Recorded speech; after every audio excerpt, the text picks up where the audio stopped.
And at this point, if he does anything less than 9 innings, it's a little bit of a disappointment, isn't it? It's getting to be that way, isn't it? He just continues to impress, and he's done it in a variety of different ways. But to be 8 outs away from a no-hitter in last night's game, back-to-back complete game shutouts is phenomenal for this young man. Happy birthday to him, by the way. Today is 26th birthday, but he has been everything and then some, I think, for Lloyd.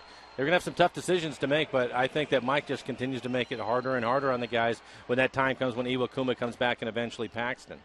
He and Taijuan Walker, today's starter, have formed a fantastic duo back-to-back in the rotation. And there's no doubt, Mike, it has been a story of 2 different seasons. You can see the last 6 starts compared to the previous 9, and this is 2 different pitchers in Taijuan. Well, it has been. You see the team record in the 2 different situations for him and what he has done lately. The ERA much, much better. I think the batting average with the ball put in play, that's been the big one for him, 269 compared to 358.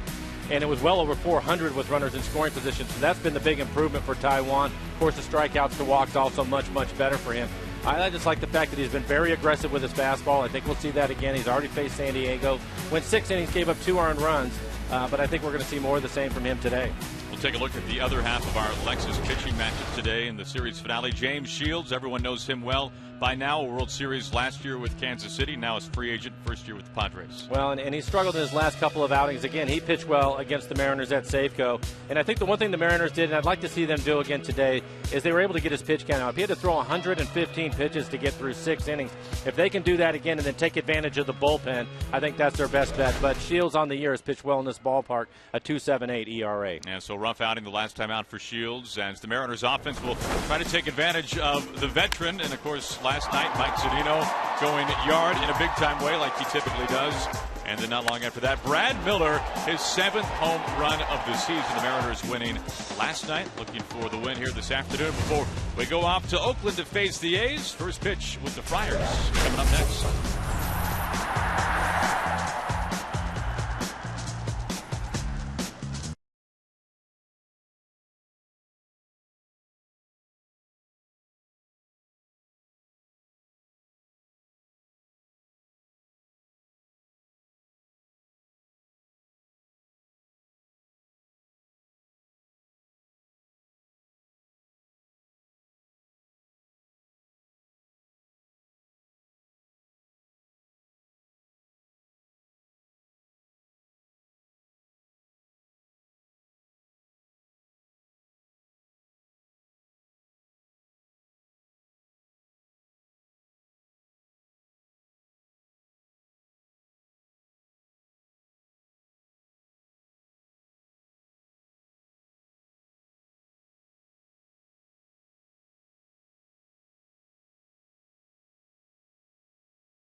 Now, Bark in the Park Day here, afternoon baseball from, well, it's very topical, Petco Park here in San Diego. A beautiful day to be at the ballpark, as always, here in San Diego. It's the final game of this quick 2-game series, and a lot of unique fans taking the field before the game. A special yikes.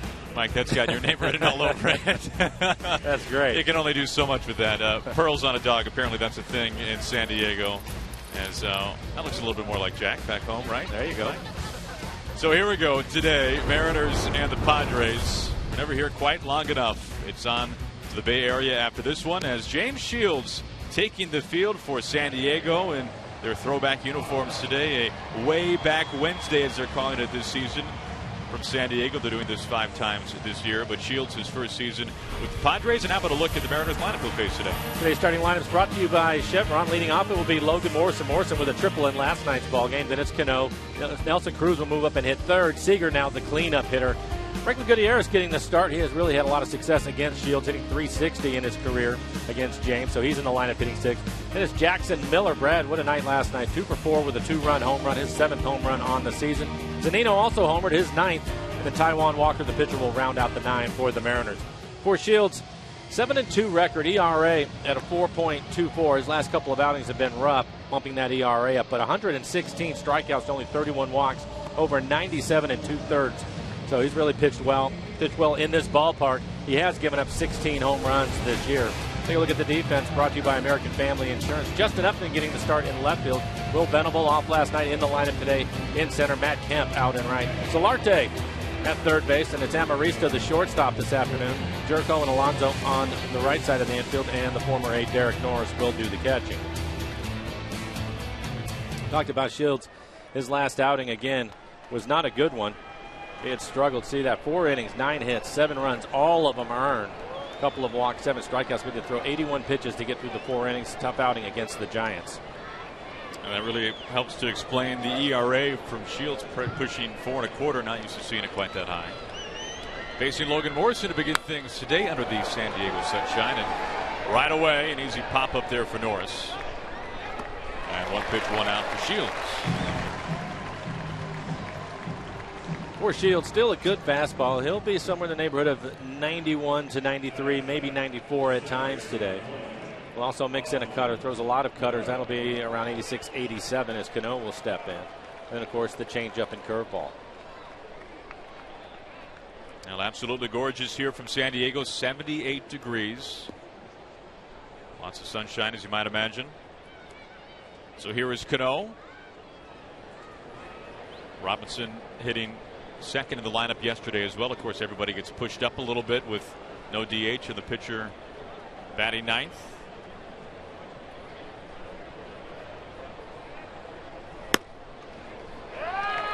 Robbie going with the high socks this afternoon.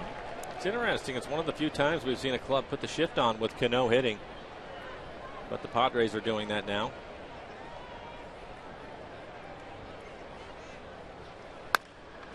And there you have it.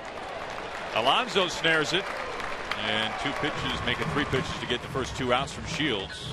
And right on cue of the shift. Yeah, and you see that, and you're going to see a lot of it. And that was the cutter from Shields. His cutter, getting the velocity of being the mid to upper 80s with it, but trying to get it in on his hands and make him pull the ball, which he was able to do in that at bat.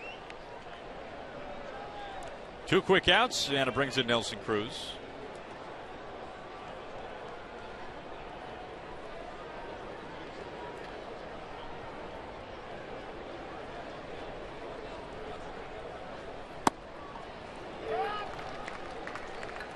Shields 33 years old in his 10th year in the big leagues.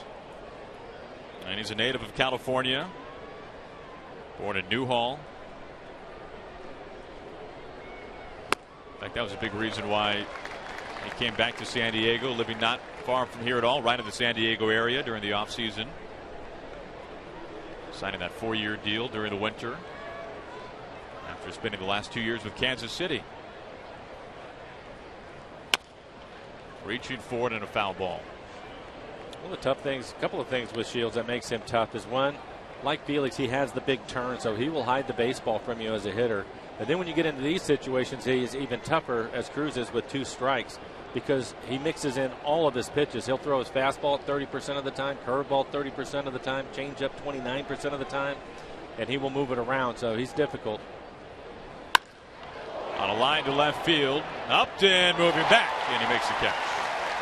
Tough one to read off the bat. Side retired in order for 1/2 inning. Mariners scoreless with the Padres coming up.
Taijuan Walker up on the mound for the Mariners today, making start number 16 of the season. Taijuan on an absolute roll, and he'll face a Padres lineup that looks a little bit like this, Mike. A couple of changes from last night. Kemp will lead things off, and it is Norris, Alonso, Upton, and Solarte. Solarte last night had the one base hit. It was a double down in the left field corner. He will bat fifth. Venable in the lineup, was not in the lineup last night. He will hit sixth. Jerko and Marista, also the shortstop, getting the first start of this series, and James Fields, the pitcher, will round out the nine. For Walker on the year, 6-6 record, a 4.64 ERA, 83 strikeouts to 26 walks.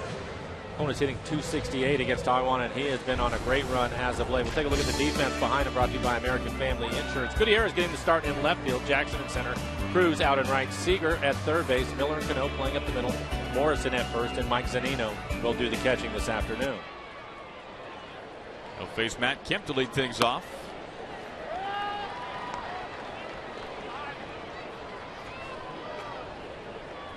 Tough season so far for Kemp, batting beneath 250. Really the centerpiece of all the deals that were made by A.J. Preller, the new general manager for the Padres. So used to seeing Kemp in the middle of the order, but recently leading off for San Diego.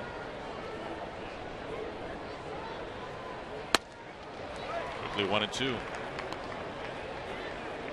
Pat Murphy, the interim manager, taking over for Bud Black. Murphy, who has the look, the size, and the demeanor of a college football coach. Very pleasant guy to talk with, despite the gruff exterior.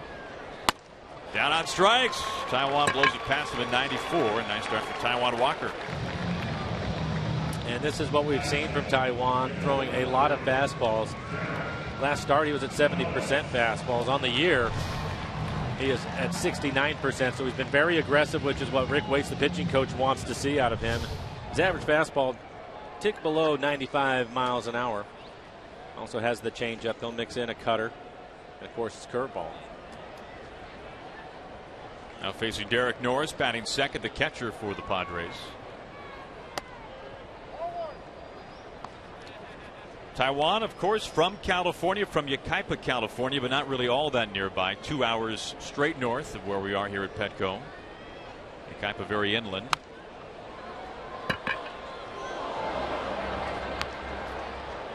But Taijuan very excited to be able to swing the bat today.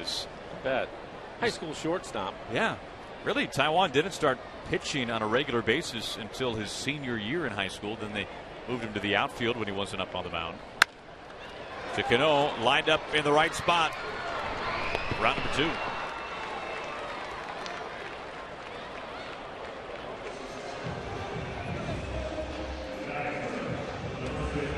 Now we talk off and on about Chris Woodward, Mariners infield coach and first base coach, and all the defensive positioning. And we are so used to seeing Cano just like that summer breeze ranging off to his right, but that time he didn't have to move at all. No, he didn't have to move. And we even saw it last night in the 9th inning when Montgomery was trying to close things out. It was a line drive off the bat of Norris, and it was right to Robinson Cano. 2 pretty quick outs for Yonder Alonso. Off to a nice start this year. Alonso has really struggled to stay healthy the last few seasons.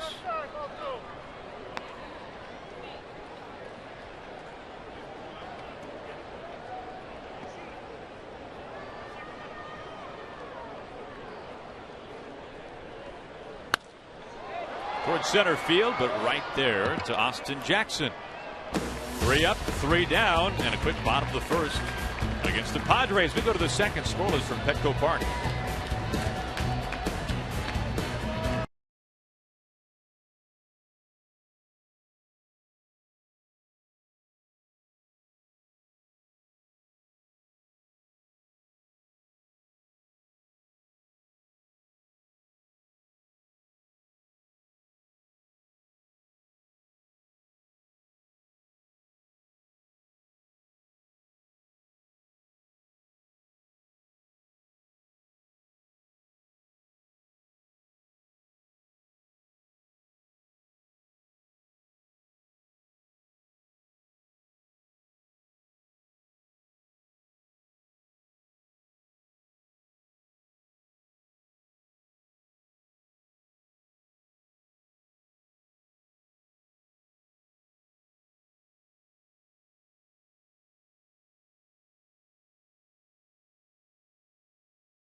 Then Nelson Cruz to the All-Star game. The boomstick is in the lead in the designated hitter category as we enter the final few days of balloting. Voting ends tomorrow.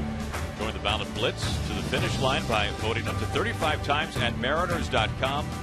Let's send Nelson to the Midsummer Classic. Vote Cruz and, of course, vote often. And we take a look at the most up-to-date polls as to who's in the lead. You can see the Royals are not dominating quite as much. Trout, Cabrera, Cruz, Donaldson, those not with KC on their forehead. What a month Cabrera has had. Looking at those numbers earlier today. It was incredible. Hit about, what, 380 for the month. And an on-base percentage that was pushing, 500. Here is Seager to begin things. Padres will have the shift on with Kyle hitting. Number of Mariners in the lineup today that have had success against Shields. Kyle being one of them, a 385 average with a couple of home runs off of Shields.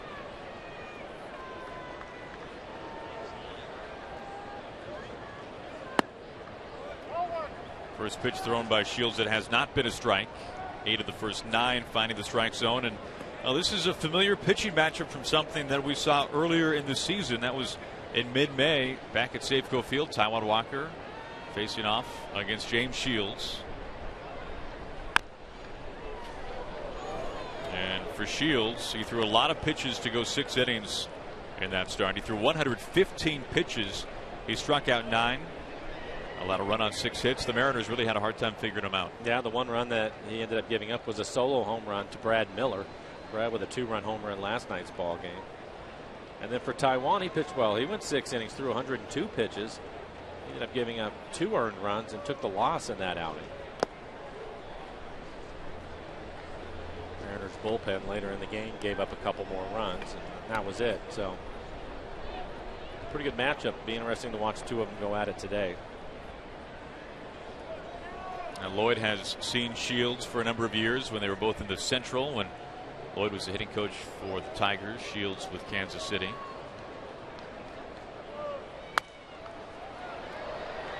Easy pop-up near third base.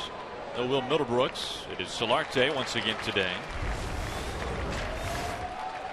And we'll take a look at the pitch selection for Shields. Again, I was talking about it back in the first inning. He will really mix things up. You see his fastball at 38%.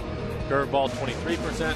He will mix in his cutter quite a bit at 20%. His changeup at 19%. So for the hitters today, you really can't sit on any particular pitch. I think you're going to have to look more in an area and try to attack the baseball.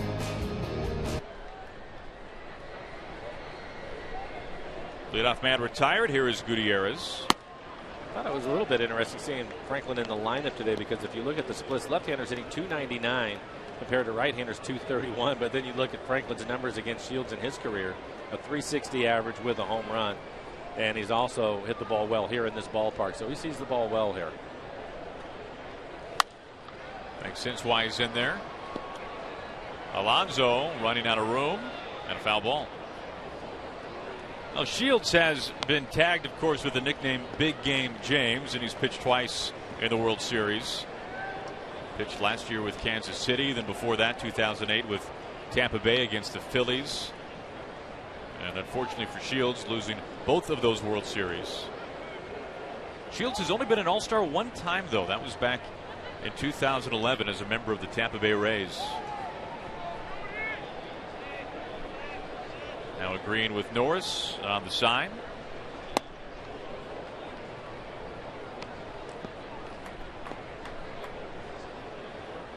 One thing with Shields that stands out more than maybe anything else is his durability. To say it very simply, since he entered the big leagues in 2006, there's only one pitcher who has thrown more innings than James Shields, and that is the King, Felix Hernandez. On the corner to make it 2-2. Perfect pitch. You can see it on our EQC tracer. Fastball right on the outside corner.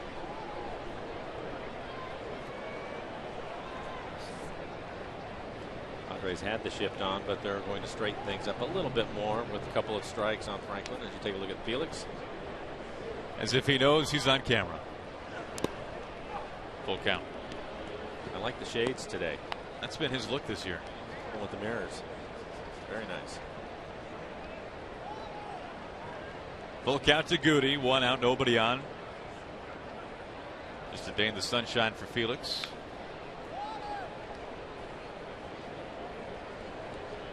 We will see the King in Oakland. And what better way to celebrate July 4th than with Felix up on the mound. Goody right back up the middle, and self-defense. Shields stabs it. Round number 2.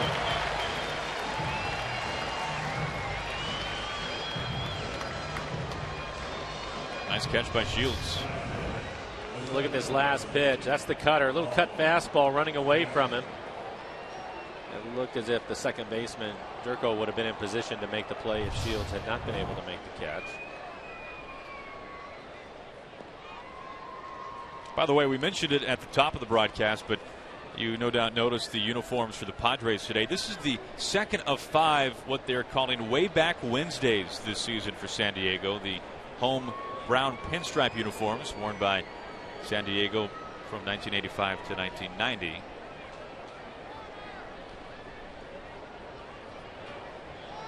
As you can tell, visiting teams not taking part in the way back Wednesdays, just a Padres thing.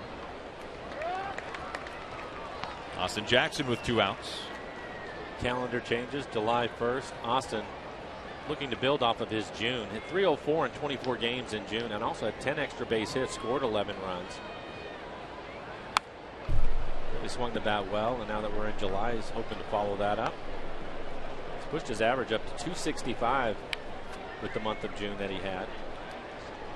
We talked about it a little bit last night, Aaron. He's just been a much more consistent hitter since he's come back from the injury, and we hope that continues to get on base.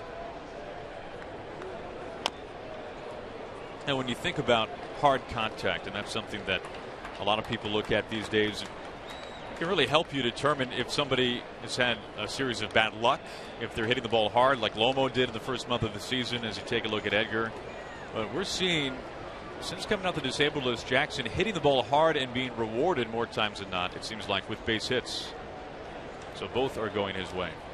Oh, you're right. And continues to go the other way as well. Last night had a couple of hits. Also picked up an RBI and scored a run.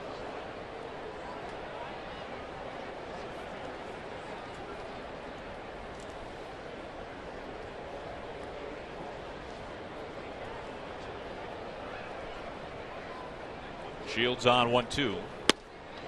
And he gets Jackson swinging. So James Shields, his first strikeout victim today. 6 up, 6 down for the Padres starter.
right, Jen, thank you for the update. Yeah, some very interesting things coming out from Anaheim, Mike. And this kind of began to filter and leak a little bit late last night. Seemed like around the time that the Mariners were done.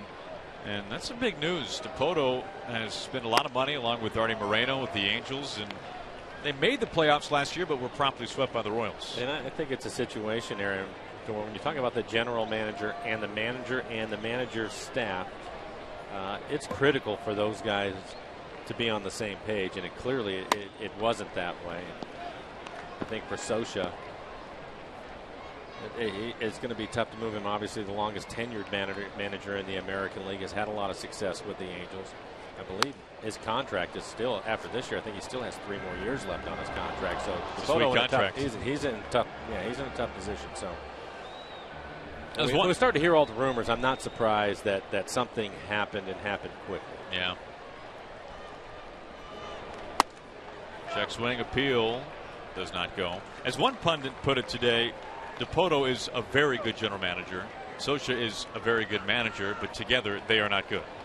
That was his take on it. And I think it's critical for that to be the case. Strike 3 called. He gets him looking. And Upton looked like he knew it.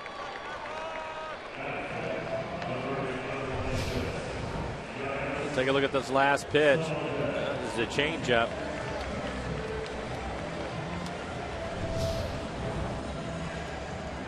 Second punch out for Walker. Struck out Kemp to begin the ball game on a mid-90s fastball.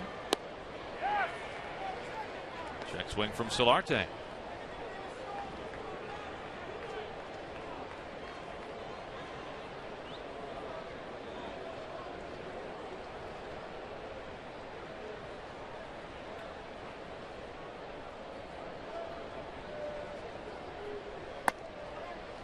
Mike, as we see that fastball come in at 95, this was something that Matt Joyce of the Angels talked about following Taijuan's previous start, saying that Taijuan's fastball really jumps on you. And we hear hitters say that from time to time, and it's pretty easy to say that about a fastball, 95 to 97. But when asked a little bit more about what exactly he meant by that, he referenced the mechanics of Taijuan and just how smooth he is, and how you don't expect a fastball to come out mid to upper 90s when it's just that free and easy. Well, I think it starts with the way you can see it's an abbreviated windup, and everything slow and methodical. He really doesn't jump at you as a pitcher. Miller has to make a long throw, and it's there in plenty of time.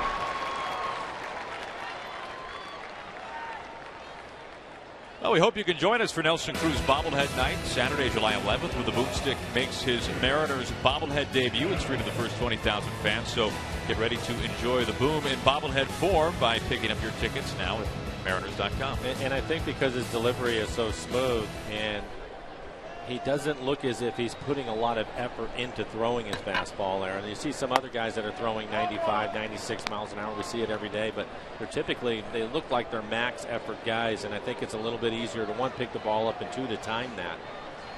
I think with Taijuan, because it doesn't look as if he's a max guy, which he obviously is throwing hard, it surprises the hitters, and he gets on them, as you were talking about.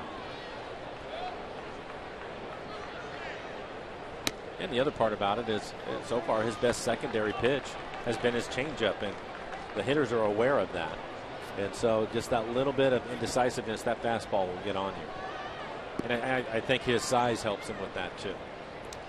We know rather, that the changeup has been such a good pitch for Montgomery. We saw it once again last night. But the changeups from Montgomery and from Taijuan Walker are slightly different. Well, they are. We talked about it with Montgomery last night. He has a separation from his fastball to his changeup of 10 miles an hour. And for Taijuan, it's probably more in that 6-7 mile an hour range. And I think that the thing that I've liked about both of them, and we talked about it quite a bit last night with Montgomery, is his willingness to throw it to both left-handed hitters and right-handed hitters. You would expect him to throw it to the righties. But Taijuan, he will use it quite a bit to the lefties, but he'll also throw it to the right-handed hitters, as we saw with Justin when he was able to pick up the strikeout. And I think that's a reflection of Rick Waite. And I think what it also does is it takes so many times starters, they come to this level and they feel that they need 4 pitches and they have to throw 4 pitches. But I think Rick has it right in that let's command the fastball first, establish the fastball, work on the changeup, and the rest of it will make that work as you go along.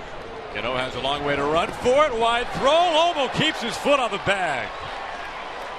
Nice stretch from Logan Morrison. That one took two. Cano to Lomo. Not an easy throw. And some fancy glove work there from Logan Morrison. That wraps up 2 innings. We're scoreless.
Now we go to the top of the third here in San Diego. Mike will take another look at this. This was pretty close.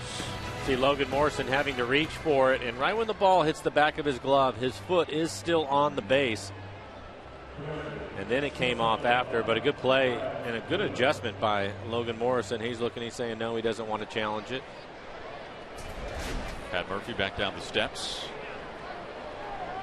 That's a good call made. Tim Timmons, the first base umpire. Bottom third of the order due up. It starts off with Brad Miller. Miller took Shields deep the last time that Shields faced the Mariners in mid-May back at Safeco Field.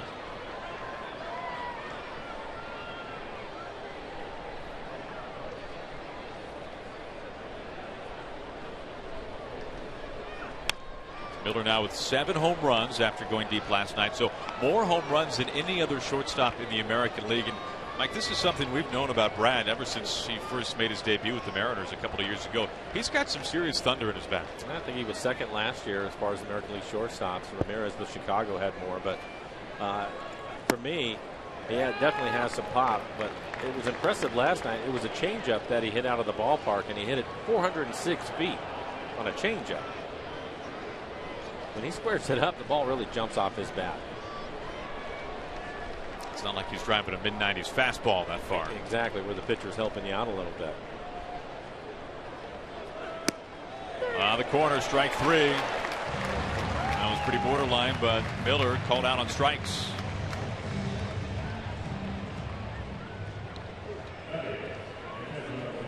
Second strikeout for Shields early on today, who has sat down the first 7 hitters.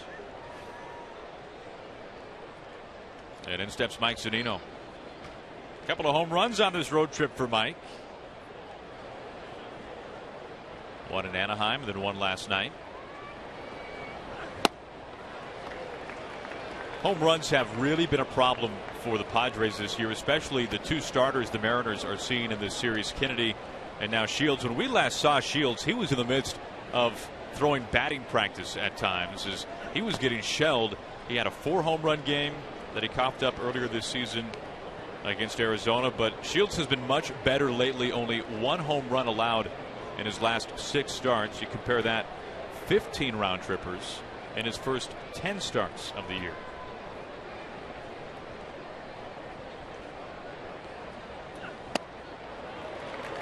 Off-speed pitch to get Zunino 1-2. And for Mike, he's 2 for 6 off of Shields. One of those hits, a home run. Talked about it at the start. A lot of hitters in the lineup today for the Mariners that have had some success against Shields.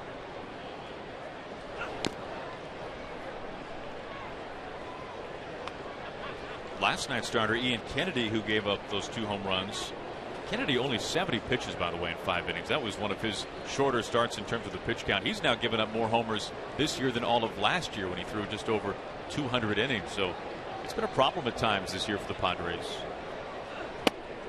And he gets Zunino. 3 straight strikeouts if you go back to the final out of the second. Now we'll take a look at this last pitch. That's the changeup. And for Shields, he's already shown he has good fastball command, mixing in his cutter, able to throw his cutter to the corners on both sides of the plate. And now we're starting to see the off-speed pitches. And when he has everything working, he can be tough. Again, it's difficult to sit on any one pitch when he's out there. Now facing Taijuan Walker.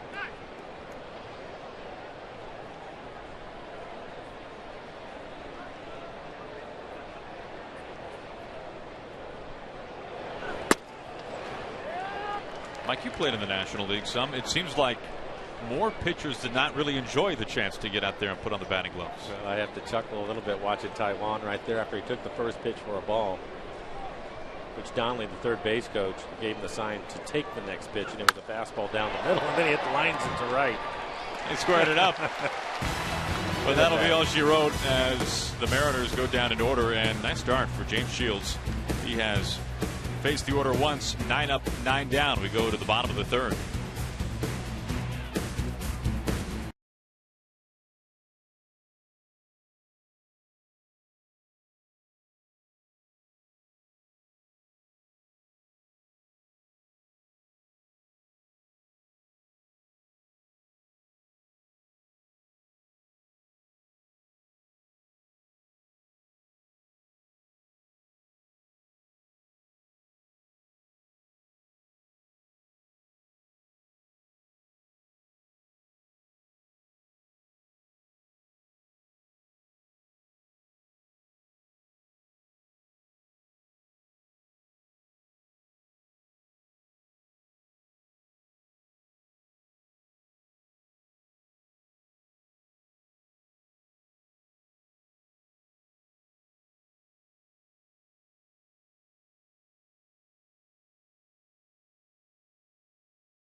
Seattle Mariners baseball on Root Sports is brought to you by BNSF Railway, sponsor of the BNSF Blast, and by Honda. Get a dream deal on your favorite Honda now at your Honda dealer.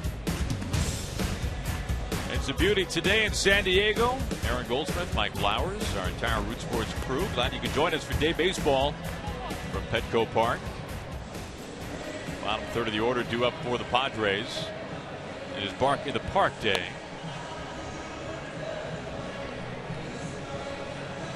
Got a nice setup here with the lawn way out beyond the fence in right field. You can see it just to the right of the batter's eye in that shot. Good place to put the Dogs on a day like this. Jed Jerko, who was just recalled yesterday from AAA El Paso. Speaking of Dogs, the Chihuahuas. As Jerko will lead things off in the bottom of the third for the Padres.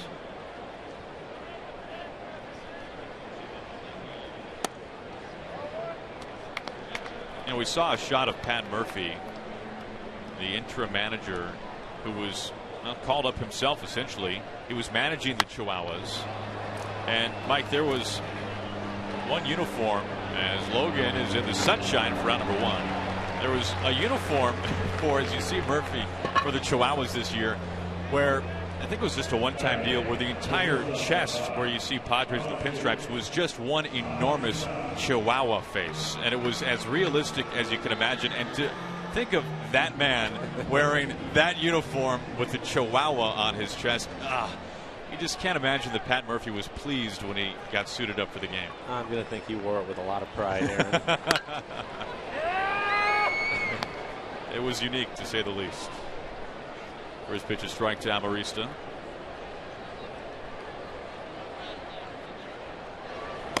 Watch out, there goes the bat. Down the steps. Throw it again, Taiwan. Derek Norris, a helping hand.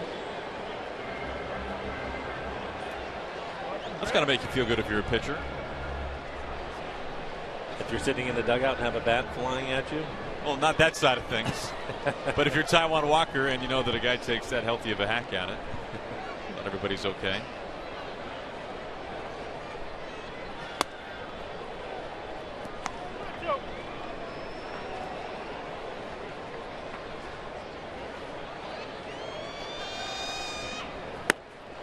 Rips right through it.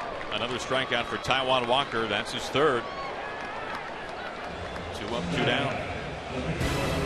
Well, time now for our CenturyLink What's Next, as we take a look at what's coming up after this one today. Mariners should get into the Bay Area at a nice time tonight, and then it'll be Elias against Scott Kazmir. You can see Kazmir's numbers. It's funny to think that he was independent league ball not too many years ago.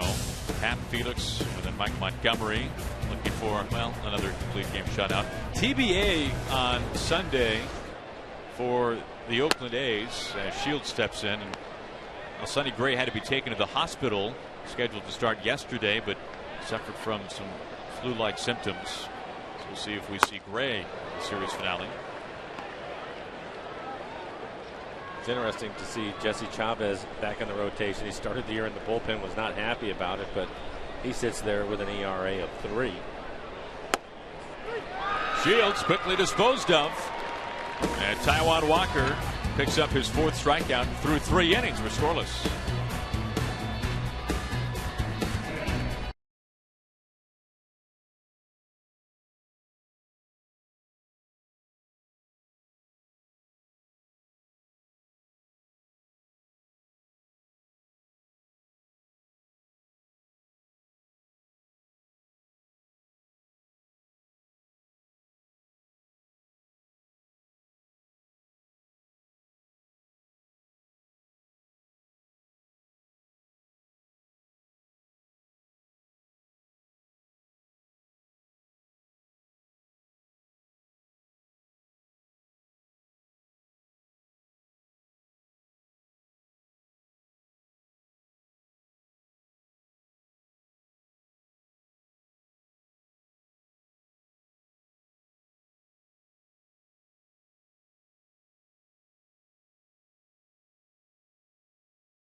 Petco on a ballpark tour. Yeah, we did. Both pitchers being efficient.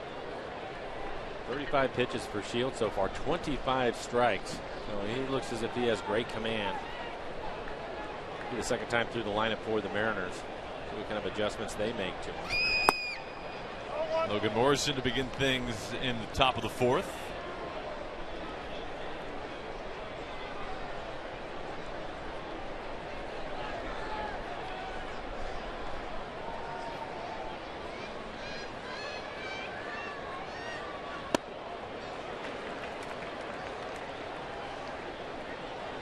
Well, 92 is about the top velocity from Shields, not an overpowering fastball.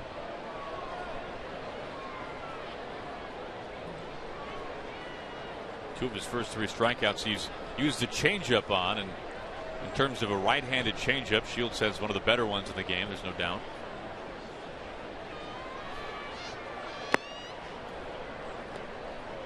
I think, Aaron, it's close to what we saw last night from Mike Montgomery. His fastball 91 to 93 miles an hour. Now, because he uses his changeup and it's such a good pitch for him, I think that speeds his fastball up a little bit. And the same thing with Shields at 92. It looks like it's coming in there at a greater velocity because of all the off-speed pitches. You can throw his curveball in the mix with his changeup. Shattered bat up the middle. Amarista. And it is not in time. The Mariners get a hit. Nice hustle from Amarista. He's not in a great position to throw, and Shields perfect through three. A leadoff single that just gets out of the infield. Well, you take Amarista right here. He's expecting to go to the slide and pop up right away, and he had to spin a little bit. Took him some time, and Logan, for a big man, really runs well. And you can see how close the play was at first base. Logan hustling the entire way.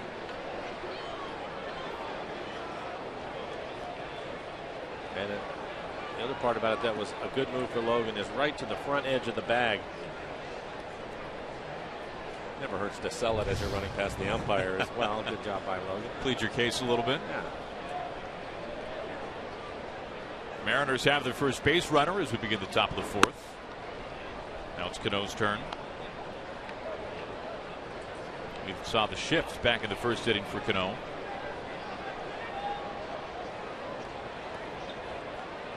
For Cano, he has more at-bats than anybody in the Mariner lineup today against Shields. 87 at-bats, and a lot of them when Shields was with Tampa Bay, and of course Robinson with New York. But a lot of success too. 402 hitter with 87 at-bats, including 4 home runs. Hit the ball hard the first time up, but it was right at the first baseman. Good numbers against Shields now in his 10th season in the big leagues. You can see his ERA by inning. Hopefully, first time through the lineup, the Mariners weren't able to do anything. Second time that ERA goes up a little bit more. Well, then it really spikes. Yes.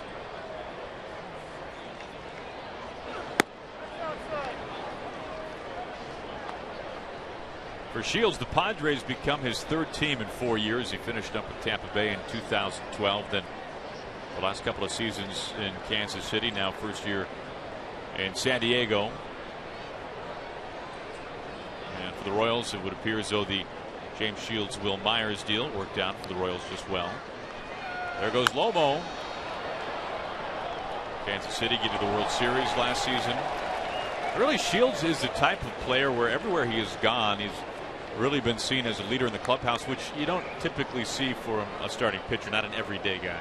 No, I think it's more of what you were talking about too, because he is a veteran, and you mentioned that his 10th year in the league. I think guys have a lot of respect for him in that regard.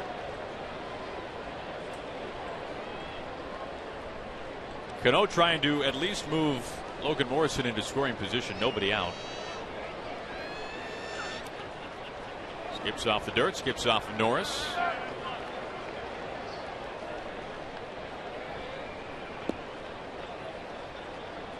Well, Logan Morrison took off in a 2-1 count. It's a pretty good count to run on. Typically, you would think the pitcher would throw you a decent fastball to hit. They do not like to fall behind 3-1. Robbie was fouling the ball off, so I wonder if Logan will take off on the pitch, trying to stay out of the double play right here if Cano ends up hitting it on the ground. Back in with a dive.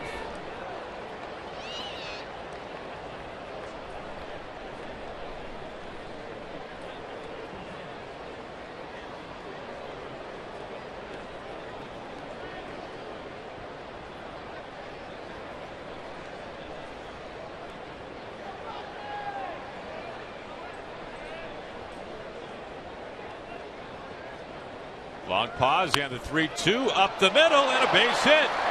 Lomo on his way to third. Venable's throw. Tag applied and he's safe. Runners on the corners.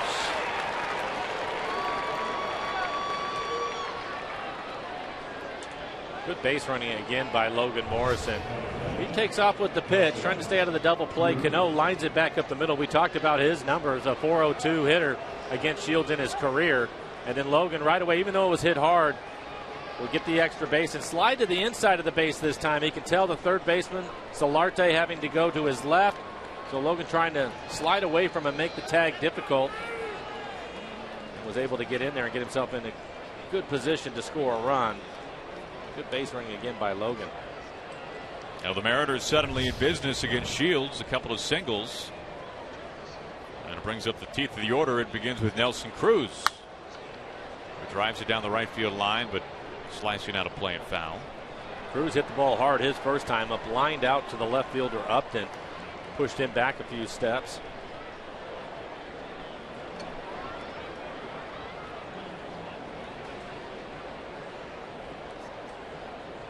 Now, if nobody out, Lomo at third, a healthy fly ball will put the Mariners on the board, if nothing else.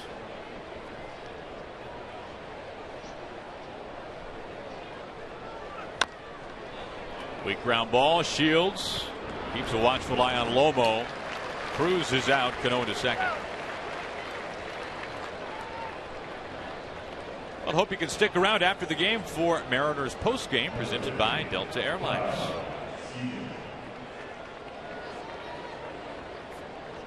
One out, second and third for the Mariners for Kyle Seager. Now, lefties have done damage against Shields this year, batting nearly .300.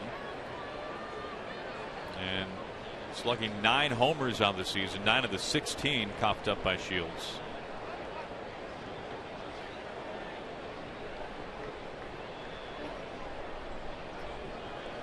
And this is interesting. They're going to play their infield defense about halfway. I would think that if this type of defense and you have a runner at second base in Cano, Logan runs pretty well. They may go on contact right here. If they do with the defense halfway, I'm not sure they'll be able to make a play at the plate unless it's hit extremely hard at them. But you can see the shift on and about halfway on the defense. So this will be interesting to watch if Kyle ends up hitting a ground ball. And it's a different look. 1-1. Now Shields was perfect through 3 innings. And then Lomo was singled up the middle that Amarista was able to get to, but couldn't get the throw to first base in time. Cano stung a single to center field as well. Cruz a ground out, so the Mariners suddenly a chance against Shields here in the fourth.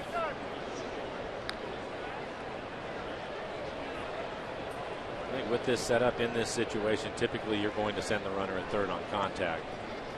If he gets thrown out, Cano still move up to third, trade places with him. Kyle obviously would reach first.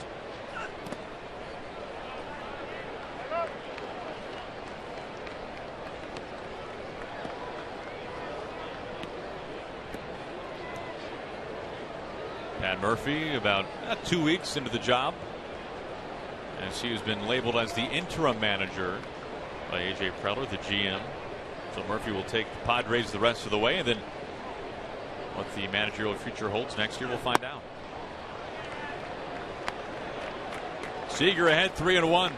It's also interesting watching Solarte, the third baseman. He had been playing more towards the shortstop side, but Logan was getting a pretty good lead at third base because of that. So now he's moved over. The entire left side of the infield is wide open for Kyle.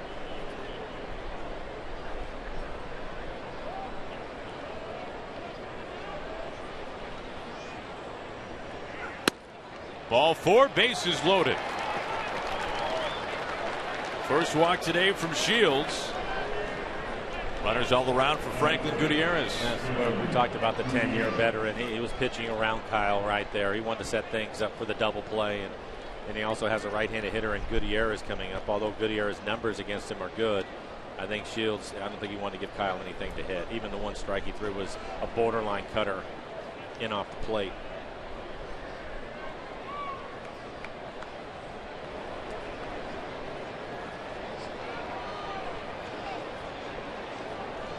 Goody just 6 big league at bats this year since his recent call up from Tacoma. Base is full, 1 out.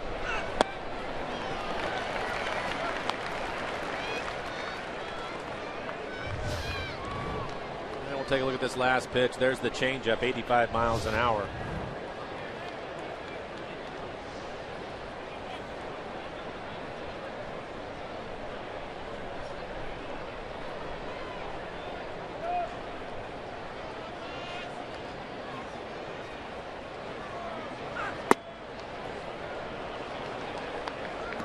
Lobo at third base, Cano at second. Seager just took ball 4. He's at first.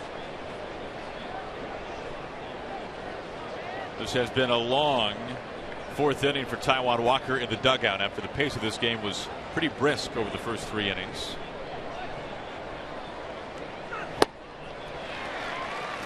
Fastball to make it 1-2. Oh, you're right, Aaron. For Shields, through the first 3 innings, he threw a total of 35 pitches. He's now thrown 20 in this inning. Still just the 1 out.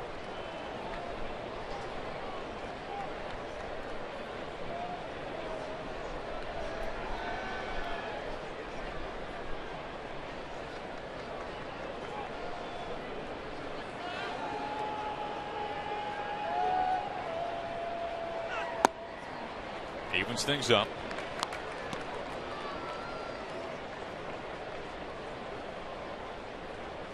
Now you're used to saying that against a pitcher like Shields you don't get many opportunities like this, and that's probably the case, but this year it seems like more than most Shields has been in some hot water from time to time.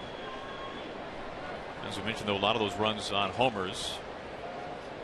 But they've got Shields pinned in the corner here.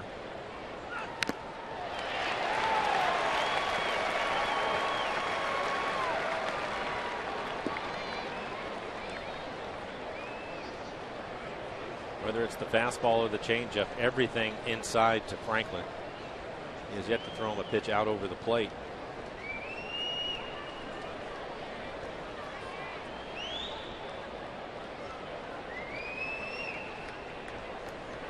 Two balls, 2 strikes, bases loaded, top of the 4th inning. As Goody calls time. One of the first things that Lloyd talked about when he became Mariners manager in his first spring training is that when you have a situation like this, he wants his hitters to focus on driving in the guy at third, not driving in the guy at first base. No, you're absolutely right. And we saw some improvements with that last year, but this year it's been a struggle. Runners on third, less than 2 outs. It's been difficult for him. Hitting with runners in scoring position has really been a struggle.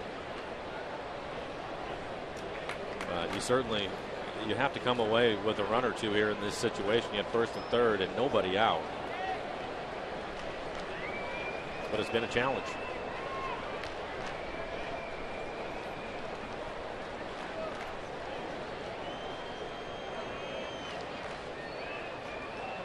Shields ready to go. And Gutierrez strikes out. Just stayed with the changeup. Another changeup in. You can see the movement on that pitch. It looks like it's going to be a fastball in the inside corner, and then the bottom falls out of it.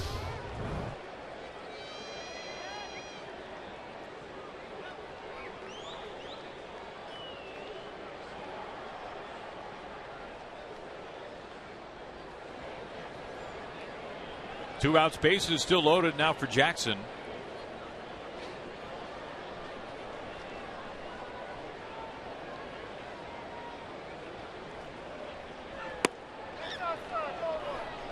A little wide.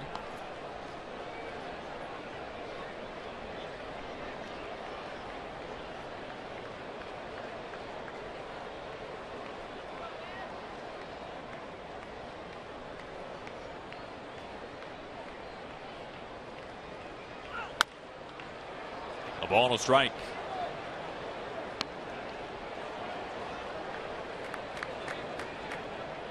Now the Mariners could not get even a base runner over the first 3 innings, and they're trying not to spoil what has been a bit of a gift here in the 4th. We saw the walk to Seager, pitching around Kyle, the single by Cano, the single by Logan. It's 25 pitches in the inning so far.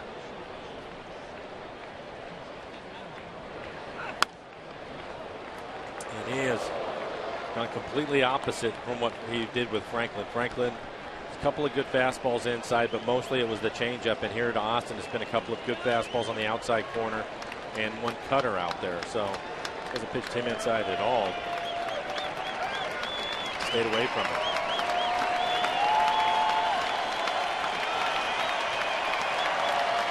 Bases full, 2 outs.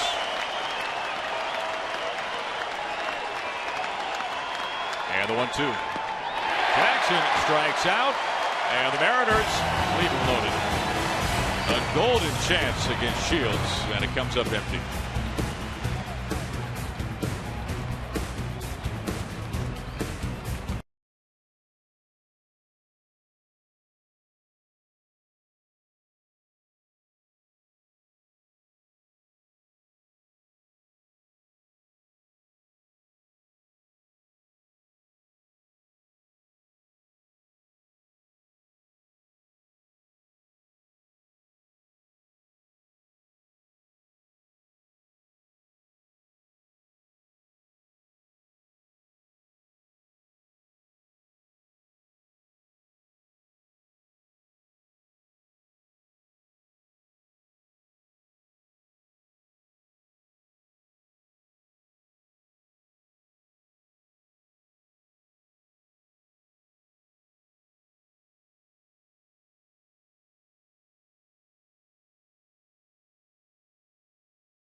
We take a look now at the Mariners calendar, brought to you by Sleep Country USA. After this one's over with, it's off to Oakland.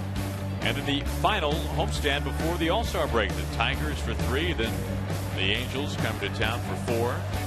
The A's, by the way, just wrapping up what was really a nice month for Oakland, 15-12. They tied for the most wins among any team in the American League West last month with the Houston Astros. The pitching just continues to get better as the year goes on for the Oakland A's. Taijuan Walker starting Matt Kemp off with a strike.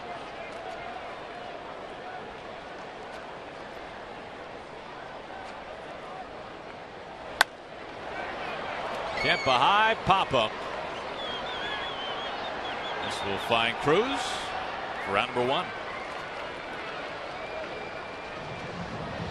Well, the Mariners return home next Monday to host the Tigers for a 3-game series. Wednesday the 8th, you can enjoy Mariners baseball under the sun as they face off at a special afternoon start time of 12:40. Tickets for this midweek matinee available right now at Mariners.com. We hope to see you there.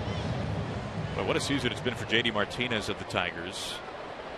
Former Houston Astro, essentially just let go by Houston, and he has found a career. He really mashed, especially this last month, with the Tigers. One quick out, now facing Norris. Speaking of the A's, former Oakland catcher. When you talk about J.D. Martinez, one of the things that has surprised me about him is his opposite field power. He hits the ball the other way as hard as just about anybody. Maybe one of the few that hits it harder than him is his teammate Cabrera, but outside of that, he really uses the entire field. And you bring up a good point. At one point last year, if you looked at the league leaders in opposite field home runs, J.D. Martinez was right there among the league leaders. As you get the knob of the hand, or maybe a little bit of both. Norris. I think he hit him in the forearm. That shot right off of him. Norris will take first base. And that is the first base runner allowed today by Taijuan Walker. Yeah, you're right.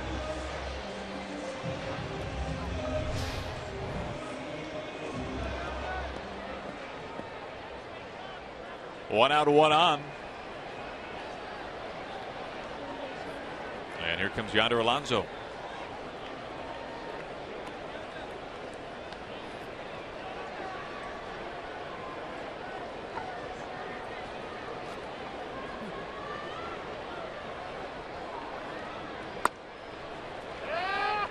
We were talking earlier about Taijuan's previous start in Anaheim on this road trip, and it was so entertaining the next day to talk with the Angels pitching coach Mike Butcher, who's been there for a long time. And his first question was, how big is that guy? I said, what is he, 6'7"? Well, he's not quite that tall. He's 6'4", maybe 6'5". And Butcher goes on to say, I felt like I was looking at LeBron James up on the mound. And, well, it's Skywalker. Maybe it's a fair comparison. You know about his high school dunking days. There are a lot of people in the organization that will tell you that Taijuan's the best athlete on the club.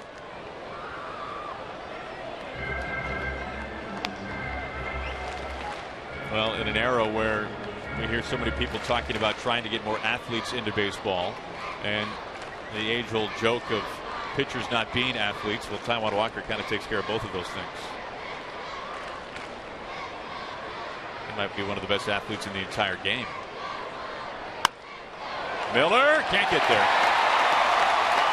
Norris has to check in and hold it second. First hit today for the Padres. It comes off the bat of Yonder Alonso. And Taijuan not real happy with himself. The things that he's really improved on is elevating his fastball, and I think he wanted to go a little bit higher than that one. That would borderline up. Alonso able to stay on top of it and hit it sharply past Brad. An 0-2, I think he wanted that pitch a little bit further up out of the strike zone.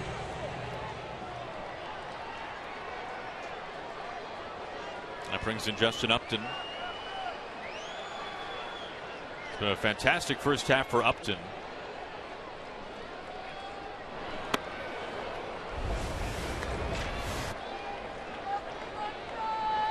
You look at what has happened for Upton lately, how hot he was to begin the season. Things certainly cooled in June. 33 punch-outs, only 2 of his 14 home runs. And he will be a free agent at the end of this season. And this has been a disappointing first half for the Padres overall. As we begin the month of July, the Padres 5 games under 500, a team that wheeled and dealed more than anybody else in recent memory during the winter, and really even up until the end of spring training, when they brought Craig Kimbrell over from the Braves, along with Justin's brother. Kemp, of course, a big part of that too. And you can see where they stack up within the division.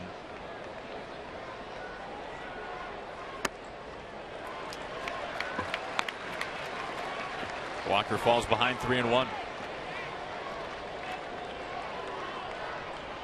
But you wonder at a certain point, depending on how things start to go the end of July towards the trade deadline, if a move might be made for Upton. Looper into shallow left. Brad Miller wants it, and he gets it.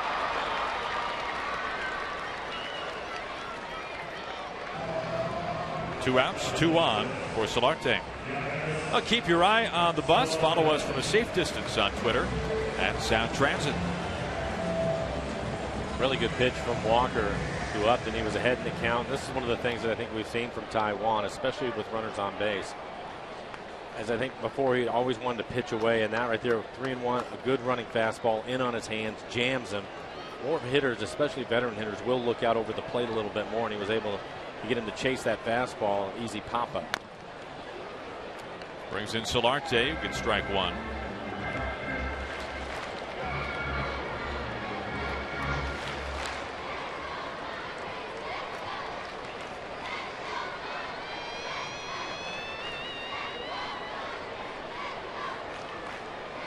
Alonso at first, a single. Norris at second was hit by the pitch. Quickly 0-2.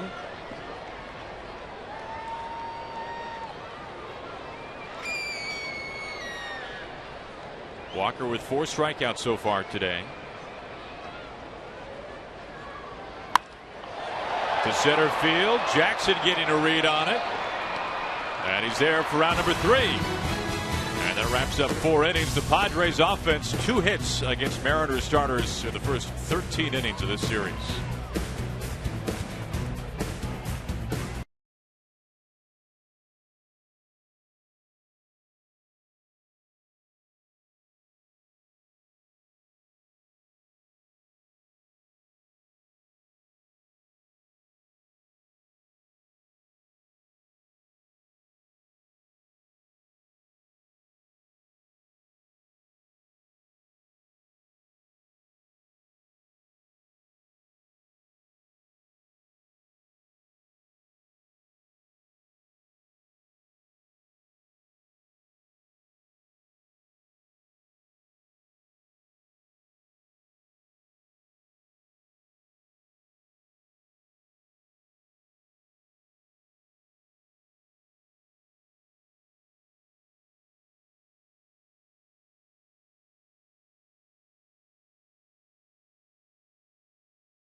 We go to the top of the 5th and we take a look at our Seattle City Light power play. And Mike, we go back to what we saw last night as the Mariners played tag. First it was Zunino with the scoreboard in left, and then Brad Miller with a shot of his own. And that was good to see with the way that Mike Montgomery was pitching. A little bit of run support. That's a 2-run home run for Brad, his 7th home run on the year. The changeup 406 feet away. It was a great opportunity for the Mariners in the 4th inning. They had 1st and 3rd, nobody out. Bases loaded with 1 out, and they were not able to score. But Shields, he did have to throw 27 pitches in the inning, so hopefully he'll be able to get to him, or at least get him out of the game a little bit earlier. 63 pitches total for him now as he works here in the 5th. And if this was last year, you wouldn't necessarily want to face the Padres bullpen, right. But things have changed a little bit. The bullpen is not nearly as ironclad as it was a season ago.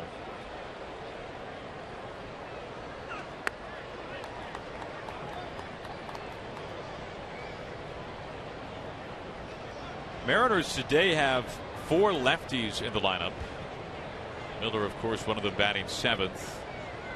We've talked about Montgomery throwing his changeup to his arm side, to his glove side, as Miller picks up a base hit.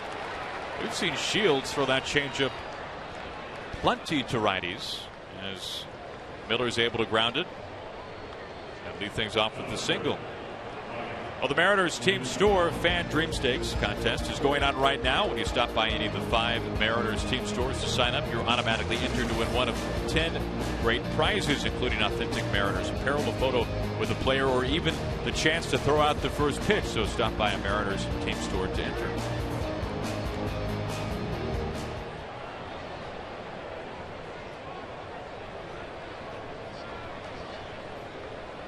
Here comes Mike Zunino. Mariners so far 3 hits off of Shields. They've all been singles. Lomo, Cano, and now Miller.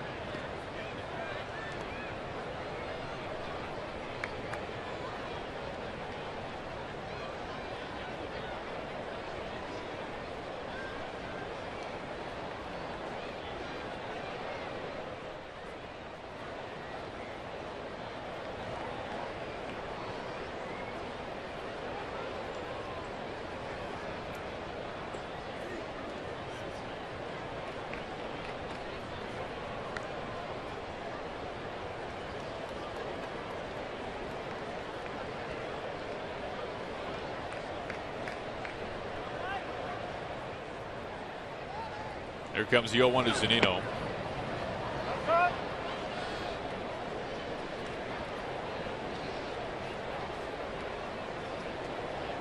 Lloyd was talking earlier today about Zunino's work with Edgar Martinez, and Mike, he used the 3 S's.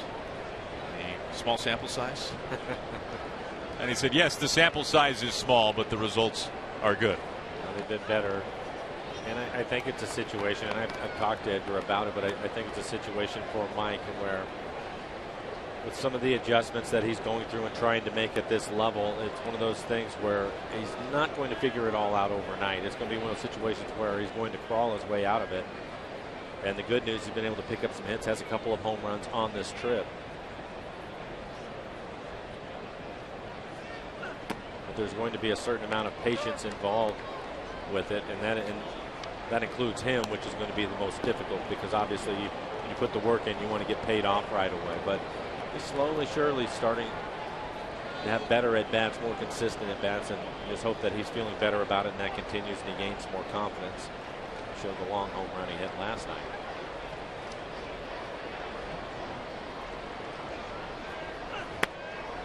And the tough thing for someone in Mike's position is it's not as if he can show up to the ballpark and spend an entire day devoted solely to concentrating on hitting.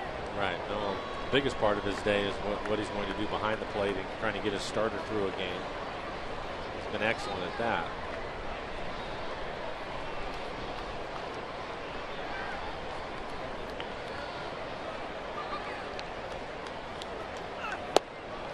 And he cuts through that. Now we're seeing that changeup a lot.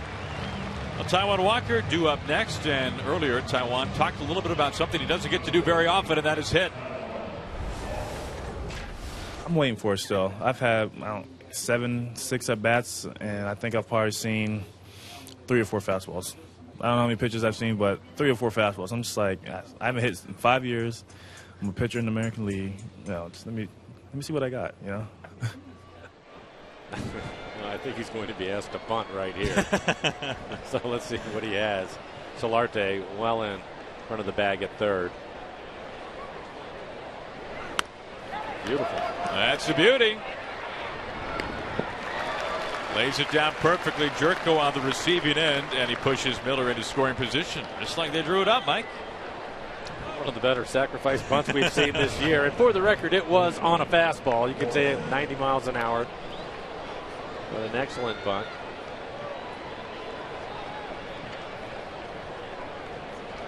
And I like the fact that he bunted it to the right side of the field in that situation with a runner on first. You want to make the first baseman feel it. Well done. Helping himself out. See if Logan Morrison can make it pay off now. It seems like bunting has become a lost art in a lot of ways, and it was dropped down perfectly by Taijuan. It brings in Lomo.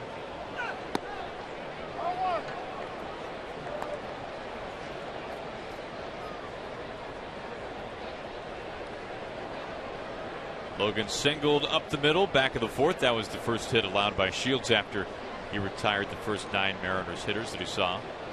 And you can see the more that opposing hitters face Shields, the better off they are.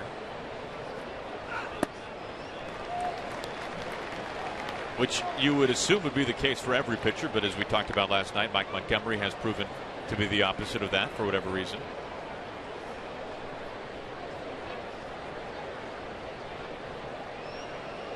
Miller is single, then moved over on the sac bunt by Taijuan.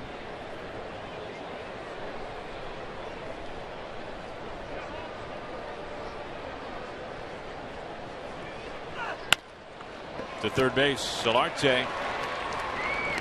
And Miller left stranded. Lomo grounds out. Miller left in second, and we go to the bottom of the 5th inning, scoreless in San Diego.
getting out of some jams, and for Shields, Mike began in the 4th inning. A bases loaded situation with 1 out. He ends up getting a couple of strikeouts to get out of the inning.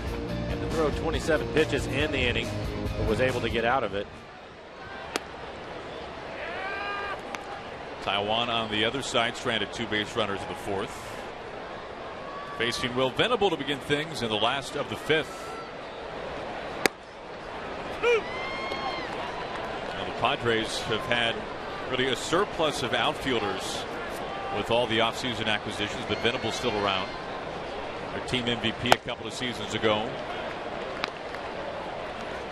Cameron Maybin dealt over to Atlanta. Maybin now having really a fine first half with the Braves.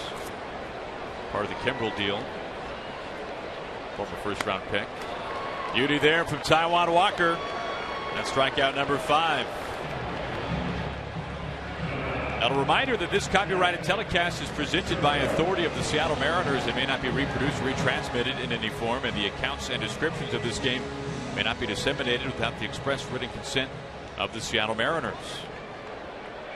Nice way to start off the 5th. Now facing Jerko.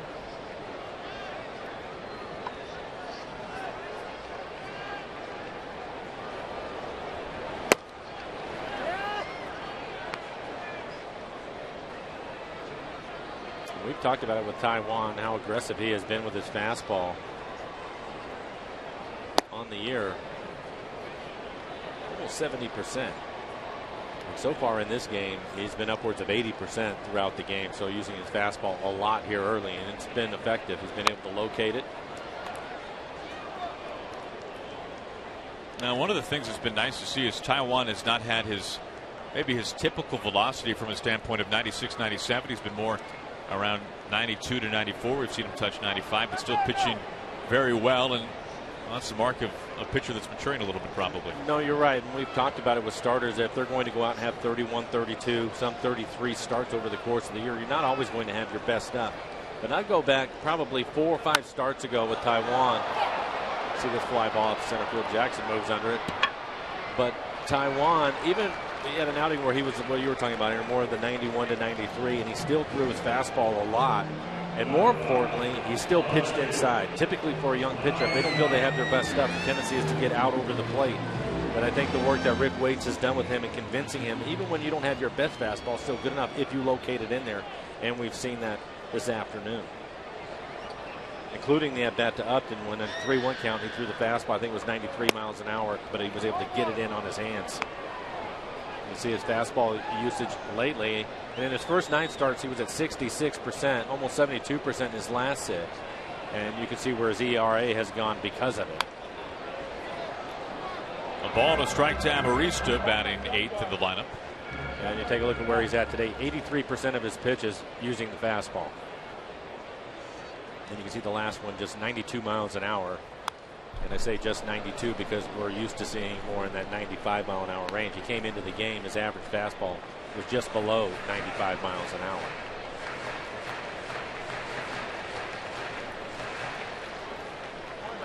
He's ahead of Amarista. A little flick to left field. Gutierrez for out number 3, and the side retired in order. Now the 4th time of the first 5 innings by Taijuan Walker.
Now, there's no doubt about it, Jen. Thanks for the update. Mike, you played in the PCL a little bit up in Calgary. Yep, sure did. No longer in the league. That is about as hitter-friendly of a league as there is. Maybe the California League, depending on where you are. The ball can't fly in the PCL.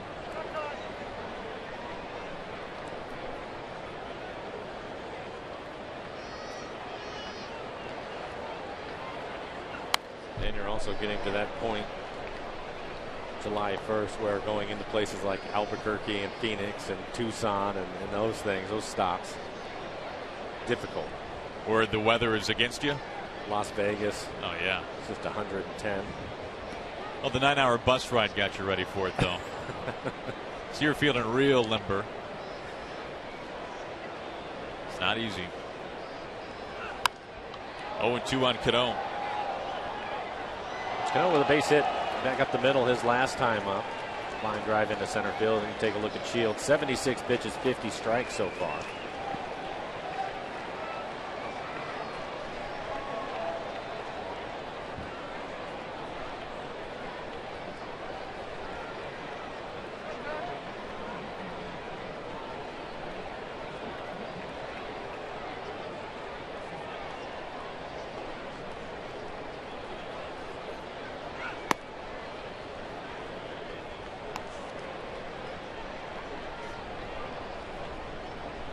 Phoenix, Tucson, Albuquerque. That's when I was back playing. Now they really haven't helped them out too much. Now they go to Reno, El Paso, Fresno. Still warm. Yeah, enjoy El Paso. Yeah.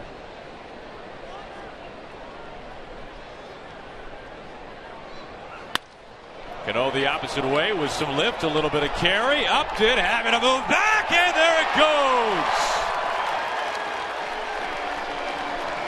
Mariners take the lead 1-0. Robinson Cano goes yard to a Seattle fan.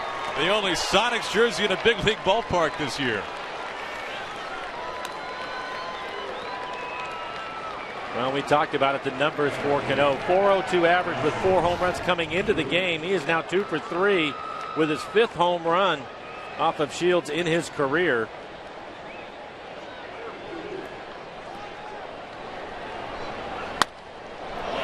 Shields, he has now given up 17 home runs on the year as Cano goes the opposite way.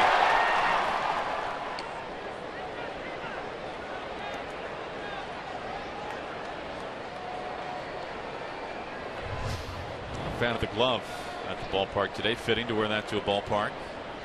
But outside of Safeco, he might be the lone Sonics jersey represented around the 29 other ballparks in baseball. So fitting that he gets the home run ball. I didn't see exactly where that ball landed, but I'm wondering if that was the difference. We were told yesterday that they brought the fences in from left a couple of rows. And that might have been the difference on that home run. That's a good point. They did bring in the fence by 2 rows, or pardon me, extended by 2 rows. So just a little bit easier to go deep out to left.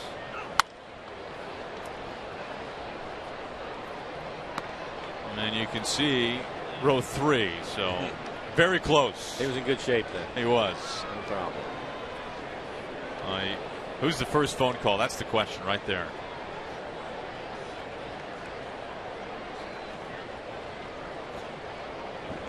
Now, Peyton would be proud.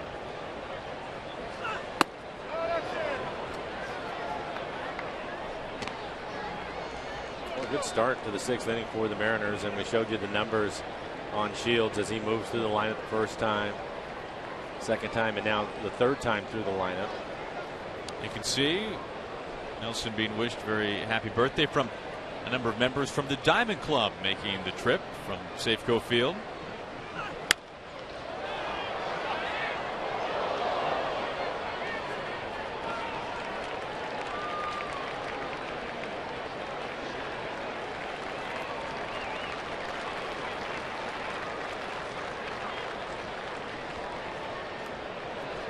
His phone's blowing up.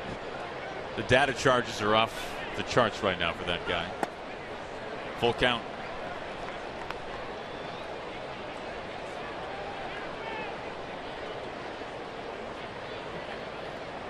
Well, the way these two pitchers have been going today, you kind of figured that it would be the first team to maybe do something like that, maybe another break here or there, but hits have been tough to come by from both sides.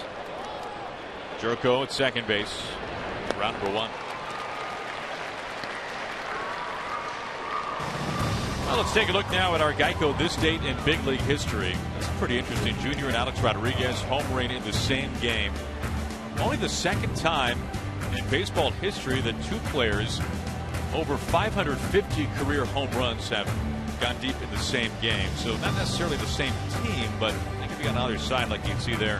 Hank Aaron, Willie Mays doing it back in '71, the first time it's happened. Did you pay for a ticket to that game, Mike, back in '71?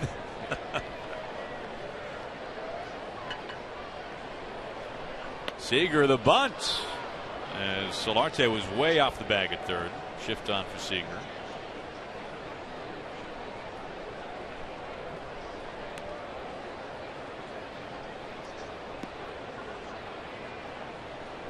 Now this is a great view. Fine camera work here. You can see how deep Jerko is at second base. And say that loosely. And how far off the line Solarte, the third baseman, is. That's the reason why Kyle tried to bunt the ball down the third baseline. He could just about walk to first if he gets it past the pitcher. Our cameraman is now racing down, happy to get off the perch from up there. Seager calls time. That is a really good shot to show that.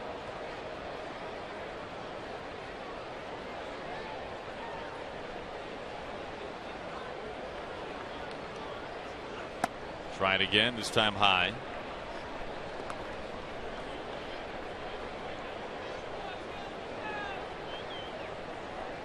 That was a pretty serious carry on that home run. Yeah, good fastball, and it was actually just off the plate. It was elevated for him. You can see him barrel it up. He's hit the ball hard all 3 times. They hit the ball hard his first time up when he grounded out to first, and then the line drive to center, and now the home run for Cano. 1-2.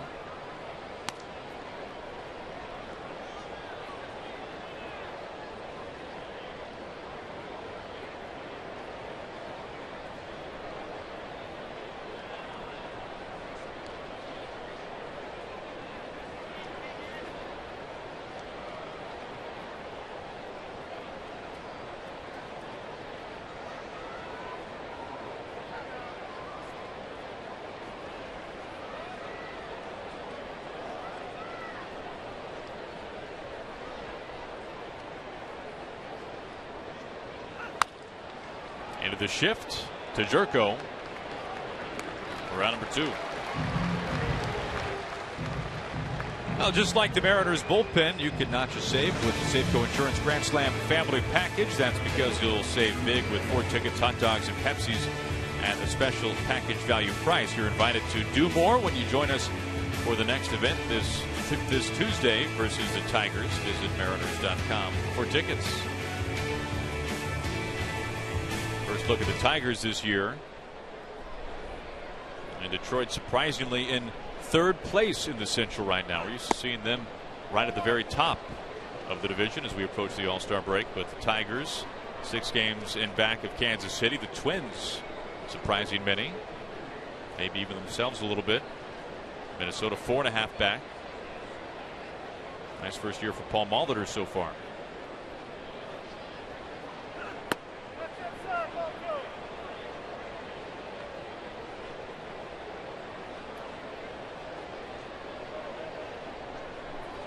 Now we saw that Shields threw a lot of pitches in his last start against the Mariners. 115 to get through 6. He's not quite to that mark, but he's getting closer to 100. He's 5 2/3 deep.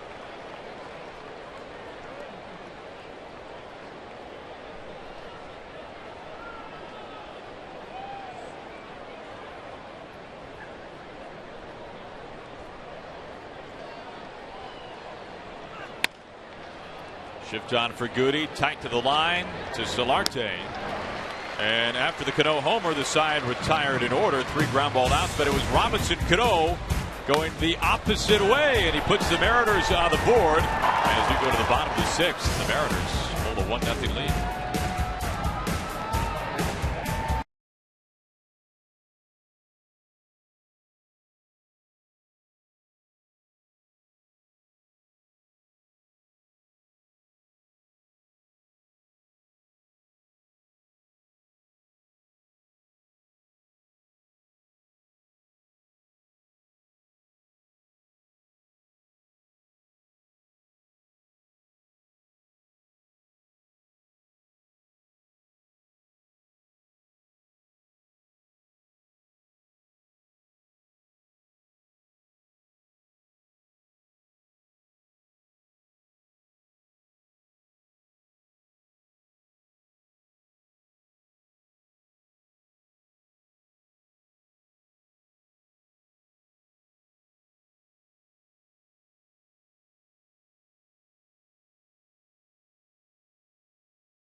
Have taken the lead on Robinson Cano, and it was his 5th home run of the year. Always a fun time when we come to town here in San Diego. Mariners get a chance to be here once a year for only a very quick, short 2-game series. The pitcher James Shields leads things off in the bottom of the 6th, going after the first pitch. Now, normally after a night game, a day game after a night game, we would be used to seeing Jesus Sucre in the lineup, but Lloyd going with Zunino today, and he cited one of the main reasons just that he feels like Zunino and Taiwan have a pretty good thing going lately and doesn't want to mess that up. I'd say they have a great thing going lately. Taiwan has really pitched well.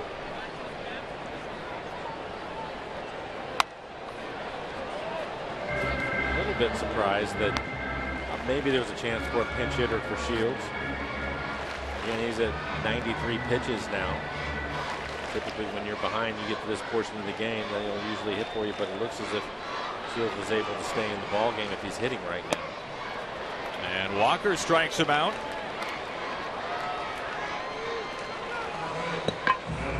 And we take a look at our Arco top tier performer, and we go back to last night. Mike Montgomery, stellar once again.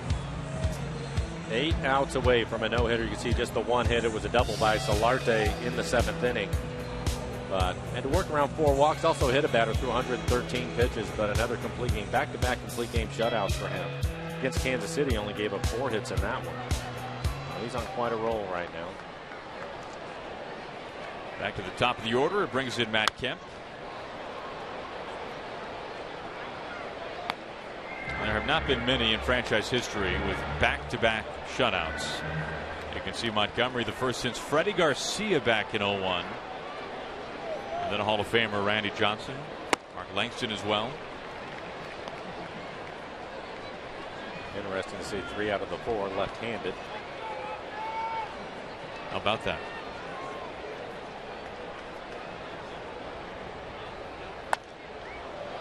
Kemp pops it up.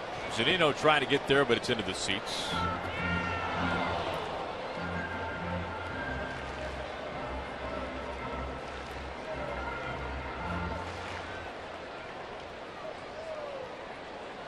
Now Taiwan's pitch count in good shape so far. Kemp just barely gets a piece. And that's about all the Padres have gotten today as well. Taiwan Walker back-to-back strikeouts. He's got 6. Pardon me, 7. Just the changeup again. Basically has stayed with his fastball. Been right around 80% throughout the game and mixing in his changeup.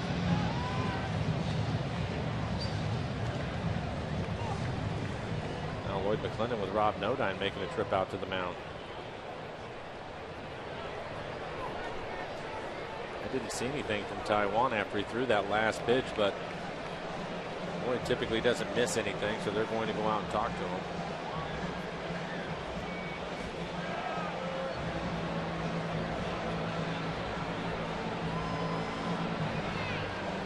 Now, smile is a good thing in this case, and that was quick. It looked as if Taiwan was looking down towards the mound as Lloyd was walking out.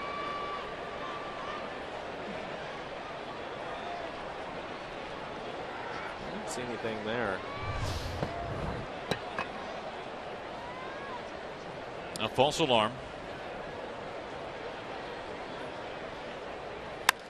Norris going after the first pitch.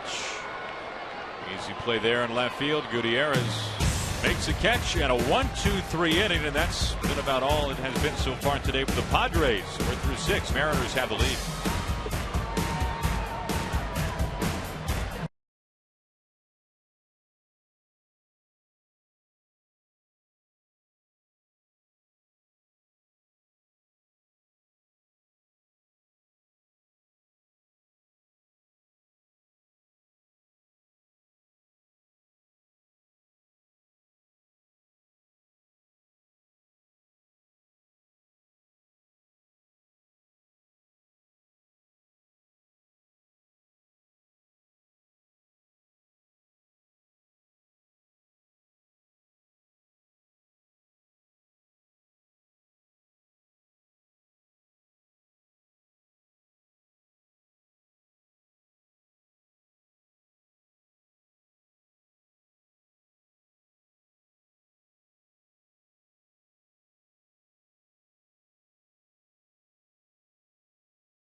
brought to you by CenturyLink, your link to what's next.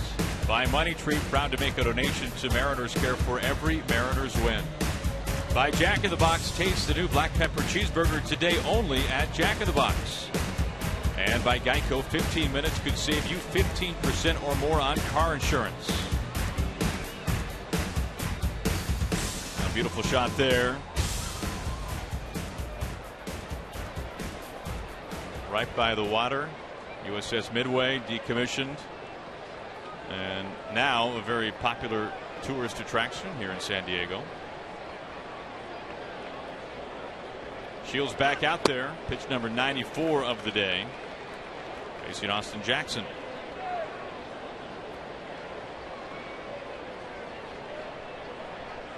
Jackson a couple of strikeouts, 0 for 2.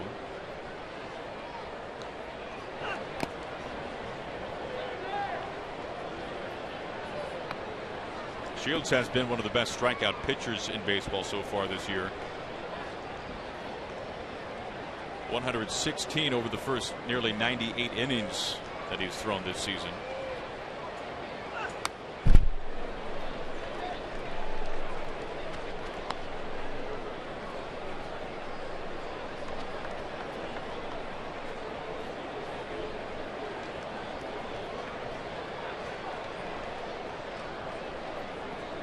Cano's home run to lead off the 6th is the lone run so far today from either side.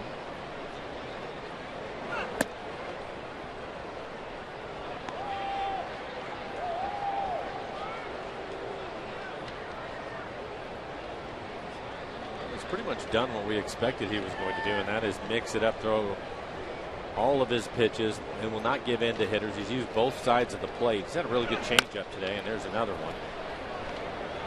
Marista charging, and the throw gets there in time to beat Jackson for out number 1. You can wear what the pros wear and pick up the Stars and Stripes Diamond Era on-field cap. The Mariners will be donning this cap on the 4th of July, and you can too when you purchase this special edition cap at any of the Mariners' 5 team store locations. And as we mentioned earlier, Felix will be up on the mound July 4th, 1:05 the first pitch time from Oakland. He'll go up against Kendall Graveman, who Graveman and Taijuan Walker were the talks and the sensation of the Cactus League this spring, and both got off to a rough start, and both are now thriving. One out for Brad Miller. That's 5 outs by Shields. All ground ball outs. He's really working hard to keep the ball down. 4 ground ball outs in a row after the home run by Cano.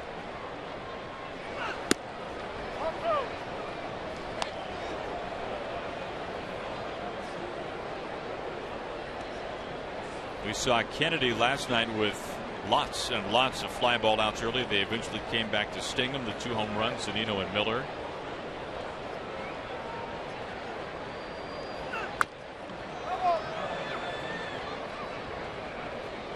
Good cutter in on his hands. You can see Kennedy there was off to such a fantastic roll before facing the Mariners last night.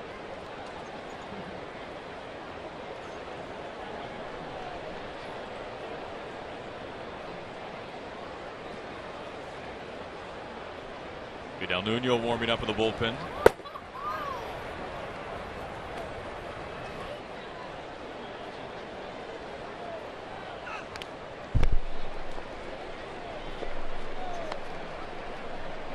Right back to another cutter. Taijuan spot due up 4th in this inning. You can see he's not pleased. Taijuan only 76 pitches so far today.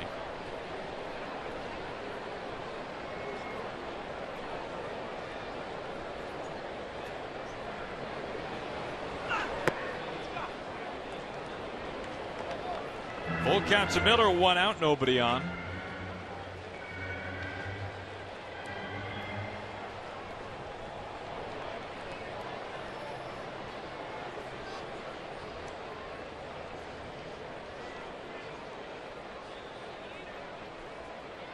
Yeah, the payoff pitch.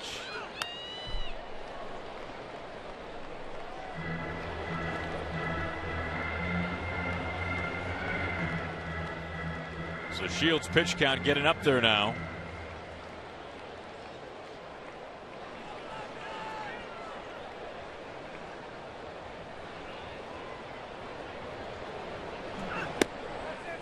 And a walk to Miller. Second walk today for Shields. Frank Garces warming up. We saw Garces last night. A 1-out walk. Miller reaching base for the second time. Haven't seen a pinch hitter come out on deck for the Mariners yet. Looks like Taijuan has his bat in his hand. He's at least going to come out on deck. So.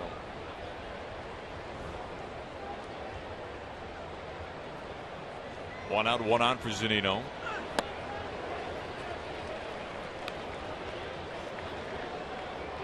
A lot of off-speed pitches to Mike this afternoon. Let's take a look at Taijuan. Yeah, you're right. One lined out to right field, had a really good sacrifice bump, but a lot of change-ups for Mike. That's been what the finishing pitch on both the strikeouts to Zunino have been. In the third, then most recently in the fifth.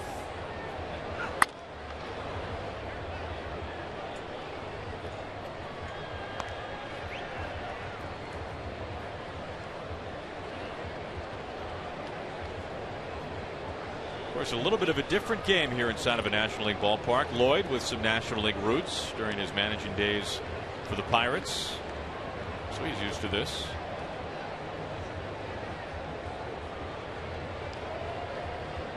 Shields takes a look at Miller. There goes Brad. And Norris can't hold on to it. Miller in at second. That's Miller's 7th steal in 8 tries this year. Well, he picks the right pitch. This is a changeup, and it's down in the dirt. Tough play for Norris, the catcher. A stolen base for Brad. Mariners 0 for 4 with runners in scoring position this afternoon.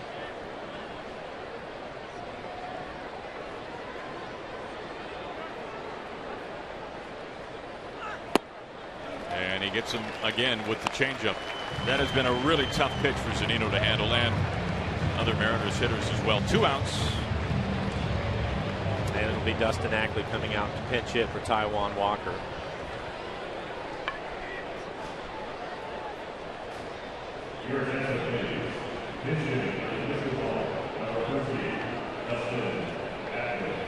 So here is Ackley.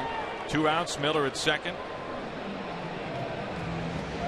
Oh, when you look at the pitch count, Mike, for Taijuan, we've talked about this before. Looking long term the rest of the way, trying to watch the innings for Taijuan. He's only at 76 pitches. And well, there's a couple things. One, you're right. They're trying to control his innings, obviously. But the other part of that, too, is Lloyd McClendon and the trainer, Rob Nodine, went out to the mound when Taijuan was out there. Now, it was a brief conversation, and Taijuan appeared to be fine, but you wonder if something else is in the mix there that he's not comfortable with and doesn't want to take a chance. Safe than sorry. Yeah, and you look. You mentioned the pitch count. Taijuan, it was obvious he wasn't happy about it, and I don't blame him. But that's where you really have to manage the situation, and that call between Lloyd and Rick Waits and what they're trying to do can be difficult at times. Then you have an opportunity to drive in a run right here. You're up by 1. Try to extend that lead. So a lot of things going on. I think most of it for the well-being of Taijuan Walker. That makes sense. That's a good explanation. Ackley off the bench with 2 outs and some speed at second base. Mark Lowe has joined Nuno out in the pen, so lefty righty.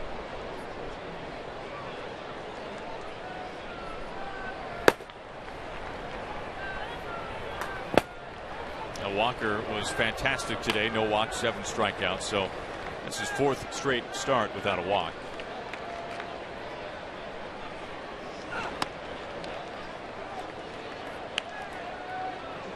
Ackley ahead 2-0.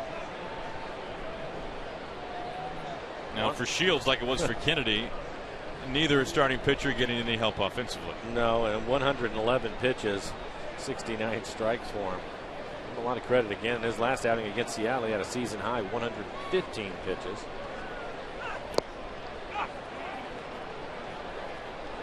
And Ackley ahead now 3-0. And you can see a little frustration as Frank Garces warming up still. And you have Morrison waiting on deck.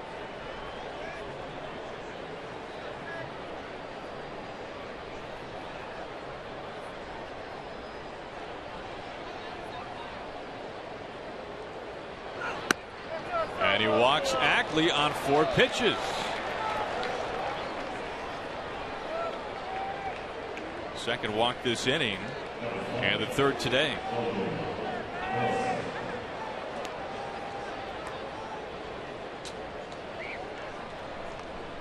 Logan 1 for 3 this afternoon. A base hit back in the 4th inning.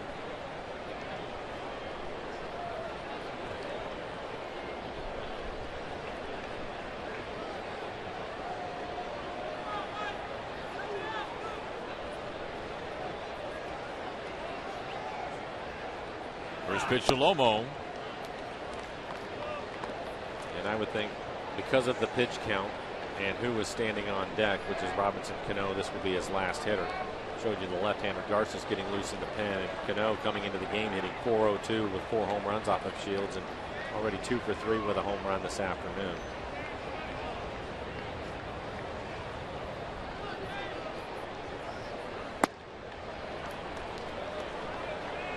Now Shields just not throwing strikes all of a sudden. 4 in a row that have missed after the strikeout to Zunino. Make it, 6 in a row.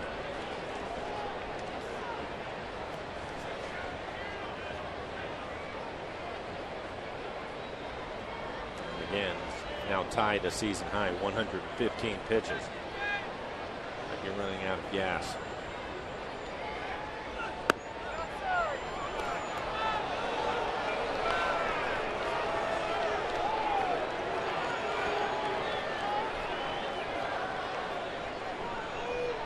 Now Murphy's ready to go.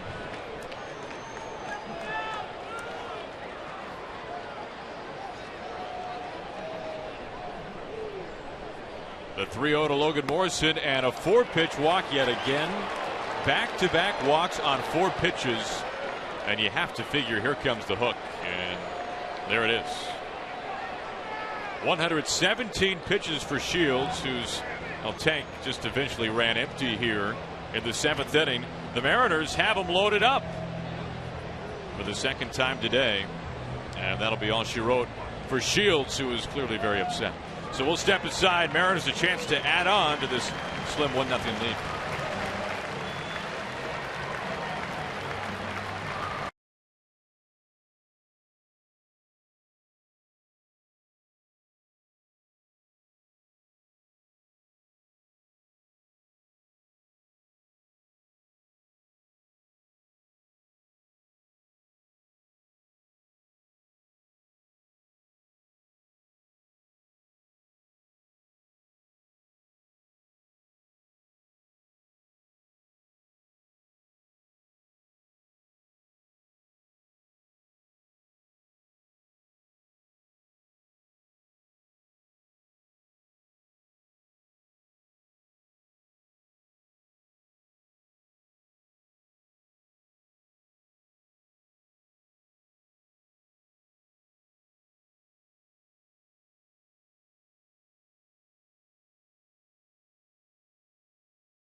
Game, but it's been one swing, and that has been the difference today, Mike. High fastball just off the plate away. Robinson going with the pitch, hits it about 3-4 rows back. Solo home run for Robinson, and that is the difference. Mariners have a 1-0 lead. Cano 2 for 3, including that home run, and has a chance to do a lot of damage right here with a couple of outs. See what he's done in his career with the bases loaded. 319 with the 9 grand slams.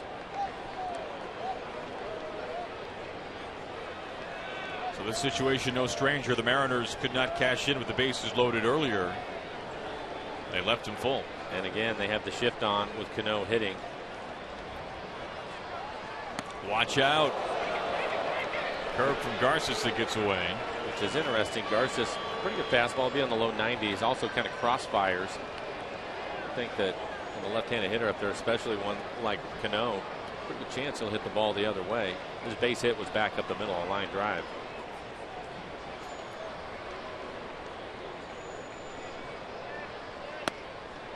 Taking a strike.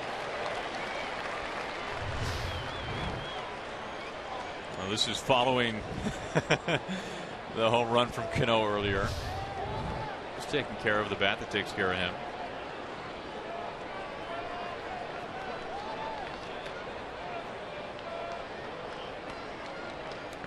Way outside, Norris able to put a block on it. Let me take a look at Garces. This will be his 30th appearance on the year, a 3.81 ERA. 16 strikeouts, 12 walks in 26 innings. And we take a look at the shift with Cano hitting.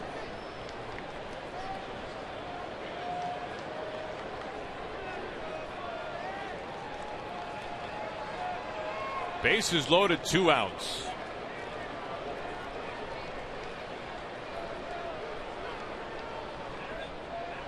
Cano, hard hit on the ground and through. Miller scores easily. Here comes Ackley. The throw home. The tag applied. He's out. A run in, however, for the Mariners. That's Miller. An RBI for Cano. He's driven in both today for the Mariners.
Lottery win would change your bucket list.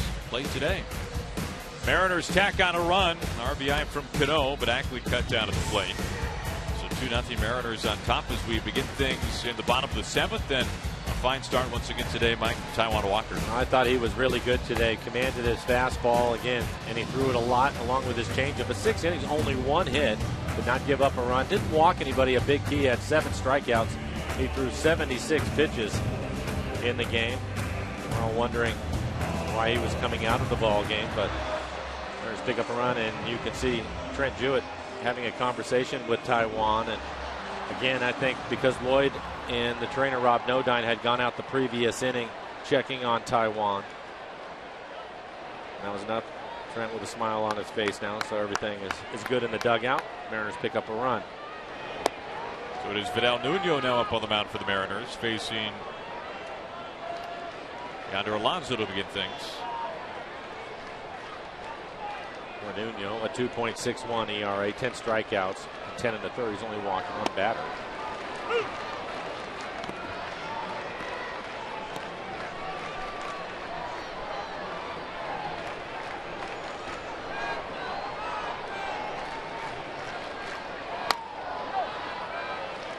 Stays 0-2. Mark Lowe, the right-hander, ready to go in the pen for the Mariners.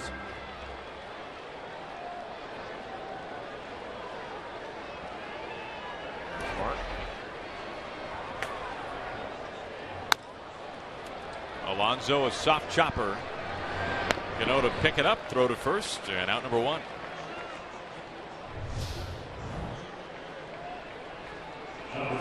This is right before Rob Nodine and Lloyd McClendon came out to the mound. And you can bet they're going to be careful with him. And Lloyd McClendon out of the dugout. Going to get Mark Lowe. So Nuno on to face one man. He does his job, retires Alonso out to second base. And we will have a pitching change with Mark Lowe coming in for the Mariners. 1 out. And nobody on in the bottom of the 7th inning. Mariners lead it 2-0.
As we look at our Delta Airlines keep climbing standings, the Astros, as they have been for a long time now, still in first place. You can see pretty tightly woven there, Angels and Rangers. Now Josh Hamilton back.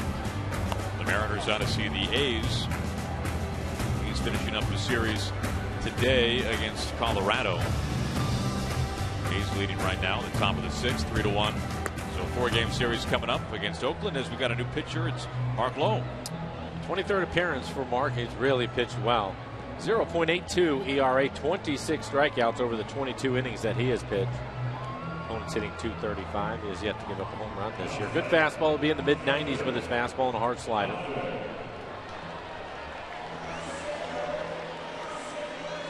He's facing Justin Upton.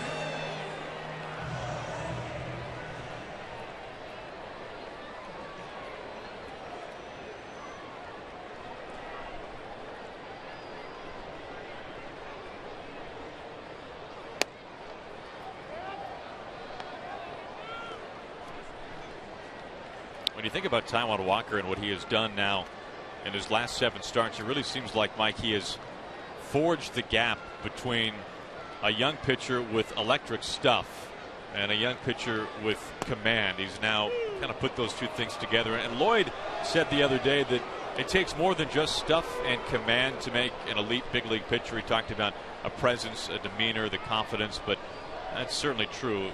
Well, there's no question. Stuff and command, those are 2 big ingredients. And I thought all of that was right in front of you today because he did not have his good fastball today. He was right around 92 miles an hour, but still threw his fastball a lot. He still pitched inside, used his changeup effectively. Had a really good presence on the mound today, so I think it was right there in front of you what you're talking about, Aaron. Still has his batting gloves on. Really wanted that last at bat.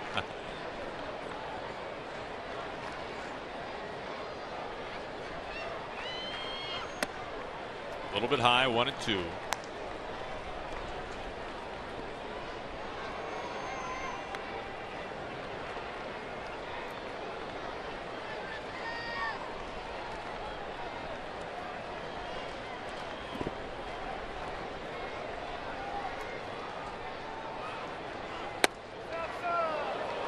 Pretty good That pitch. was close. Just missed the outside corner.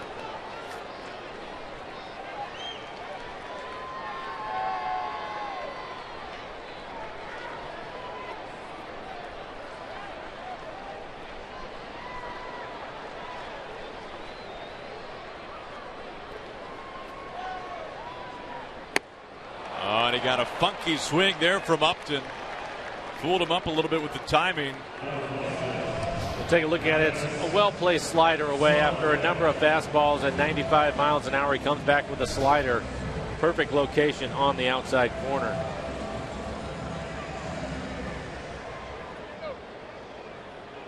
Now, it's not necessarily easy to get a veteran big league hitter to get a swing like that. No, you're right. And again, I think after the fastballs that he was throwing at 95, Upton trying to get out there to be on time. He was a little bit late.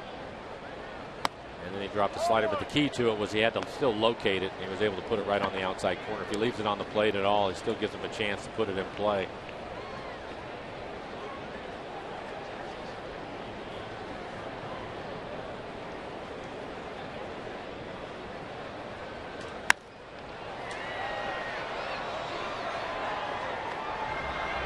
Activity in the bullpen for the Padres. Kevin Quackenbush warming up.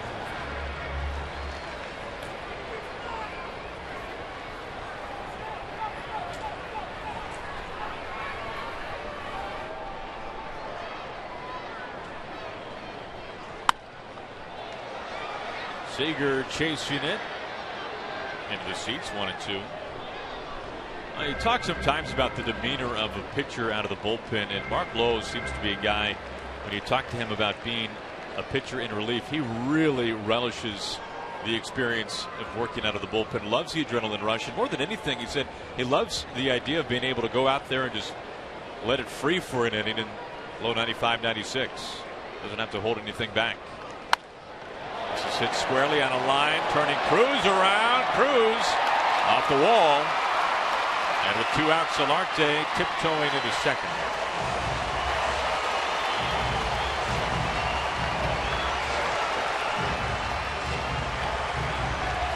Now Solarte has 2/3 of the Padres' hits in this series. Good fastball, 95 miles an hour at the top of the strike zone. Not an easy pitch to get to, so give Solarte credit. He lines it over the head of Cruz and right.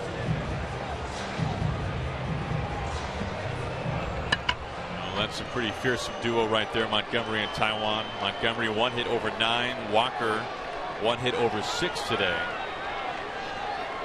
Neither allowing a run.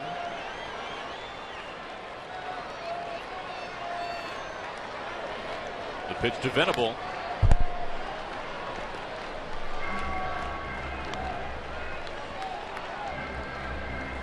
Up to this point, the Padres have not had many opportunities to drive in a run. They are 0 for 2 this afternoon. You're right. This is only the second time they've had a man at second base. Norris was there in the 4th.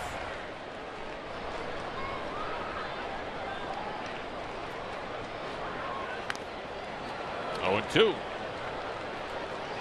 We saw Joaquin Benoit warming up in the bullpen for the Padres. The immortal one. Still going strong.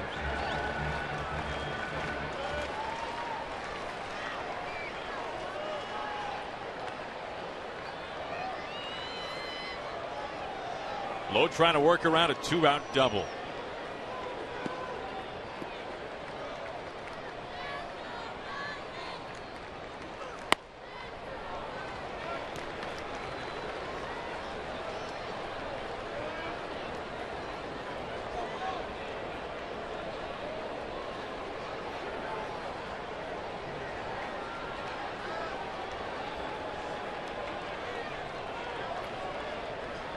Venable is the tying run. 2-2 off the plate.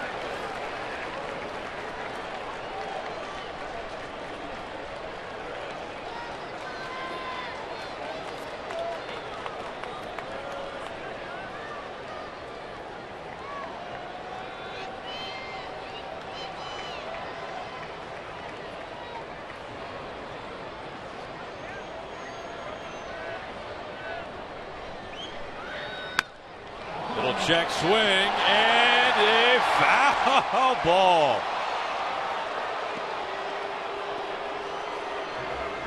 That would have been a terrible break for Mark Lowe and the Mariners. Little check swing. And it is foul. Tim Wilkie, veteran umpire at third.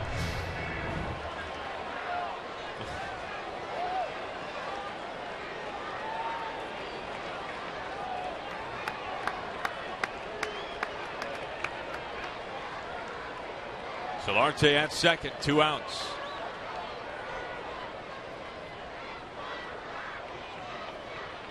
Low again on 2-2. Venable barely getting a piece.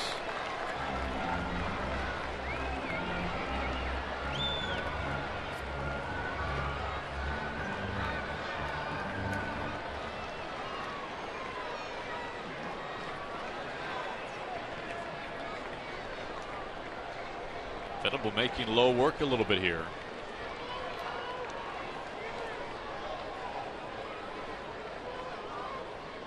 Once more. 8th pitch coming up.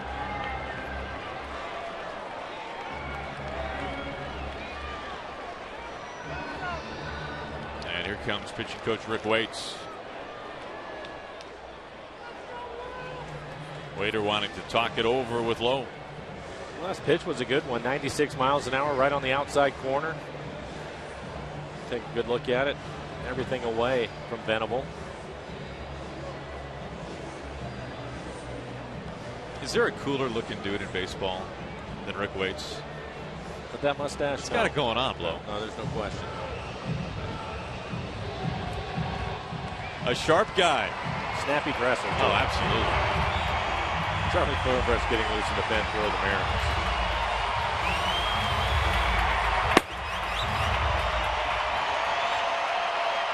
Lowe trying to finish off his 7th, and he has to face and finish Venable.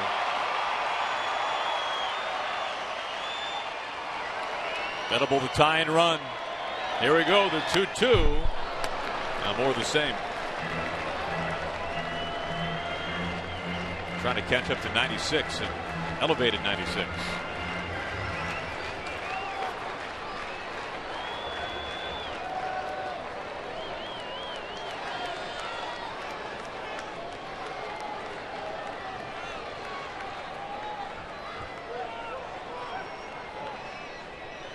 Lowe comes home. Venable to center. Austin Jackson doesn't have to move a whole lot. He is there to make the squeeze. And with that, the tying run is retired, and Solarte is left stranded at second. Mariners hold on to the lead through 7.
Yeah, you're right about that, Jen, and not an easy way to start things for Kevin Quackenbush as he faces Nelson Cruz to begin things here in the 8th inning.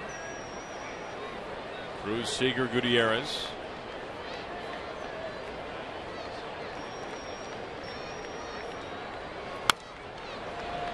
And it's quickly 0-2.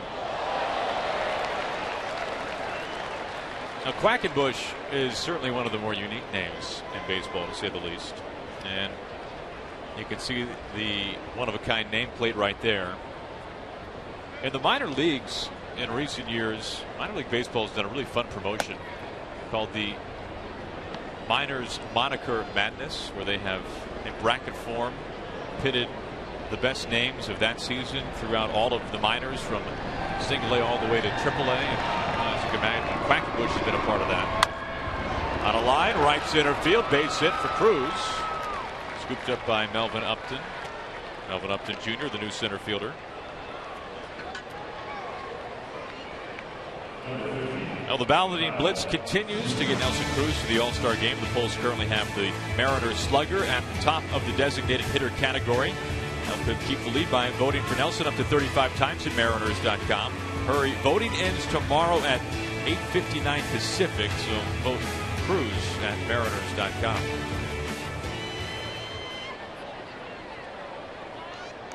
Cruz at first base for Seager.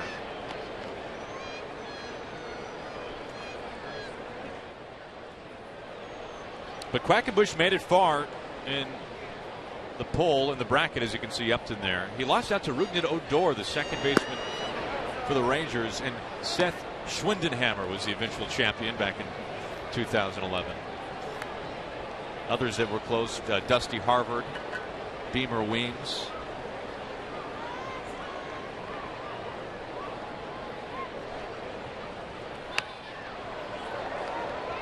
Two and nothing on Seager.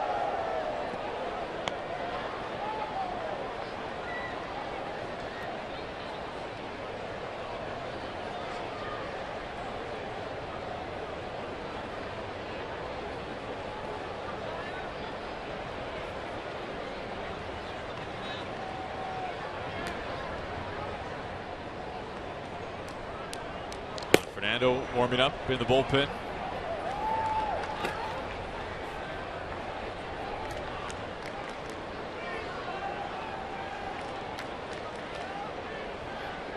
Rodney coming off a save for the first time in a while.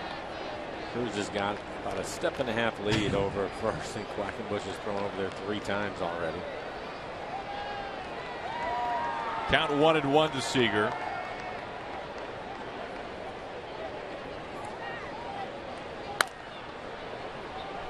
Make it 1-2.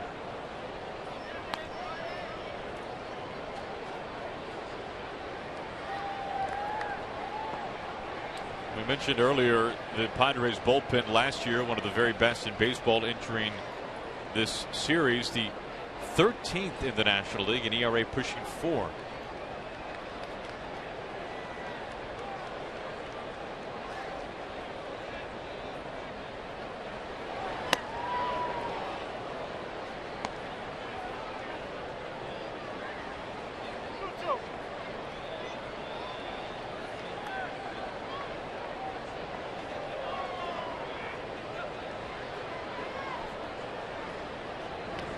This has been a brief series that has been obviously dominated by Mariners starting pitching, and then also some Mariners home runs. In last night's game, the Mariners getting 3 of their 5 runs on homers, and today 1 of 2. Cano the solo shot in the 6th and bringing a run home on a single in the 7th. So Cano with both the RBIs today for the Mariners. And again, on that base hit that Cano picked up the RBI, Padres putting the shift on, and Cano able to hit against the shift. We haven't seen teams do that to him this year. So he's taking advantage of the defense. On a line to right field, base hit. Cruz to second, all the way to the corner. Kemp finds it there. Seager stands up with a double. Cruz all the way to third base. And the Mariners in business in the 8th inning. After a bunch of fastballs, gets an off-speed pitch. Little curveball at 76 miles an hour in the middle of the plate. Great opportunity for the Mariners here in the 8th to add on. Second and third, nobody out. Now that would be big. The Padres still in that territory of a bloop and a blast away. Even though their offense has really sputtered here in this brief series, but nevertheless, there's Gutierrez.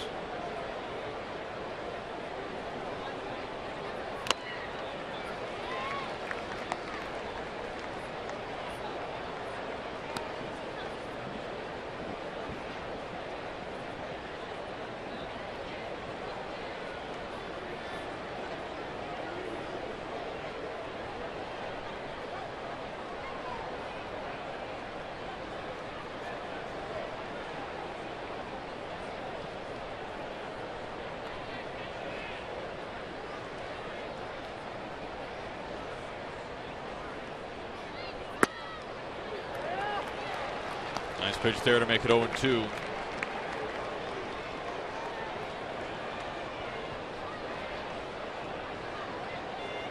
Goody put up some very solid numbers with the Rainiers before being recalled. First time up in the big leagues since September of 2013.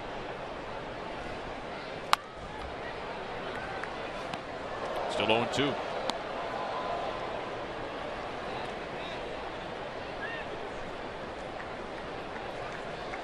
So that was a very emotional day when he was called up to the Mariners, getting the call from Jack Zarenzik. Was out of the game for a year.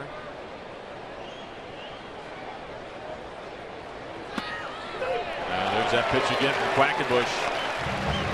Wobbles the knees a little bit of Gutierrez, 1 out. This will be the curveball. I think Franklin thought this pitch was up in the zone. Mike Everett, home plate umpire, rings him up.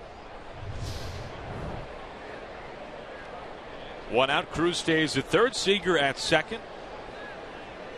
And here is Austin Jackson.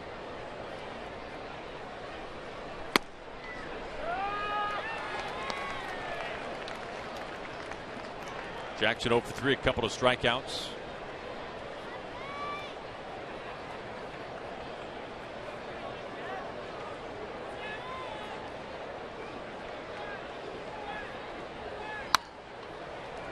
And it's 0-2.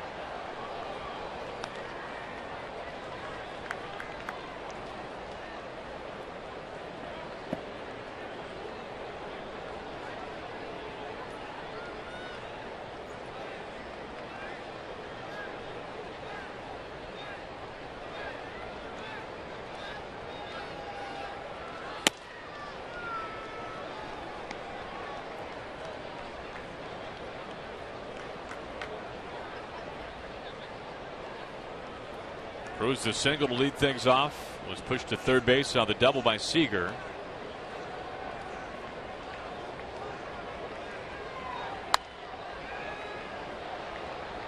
And the count stays put 1-2. Miller on deck.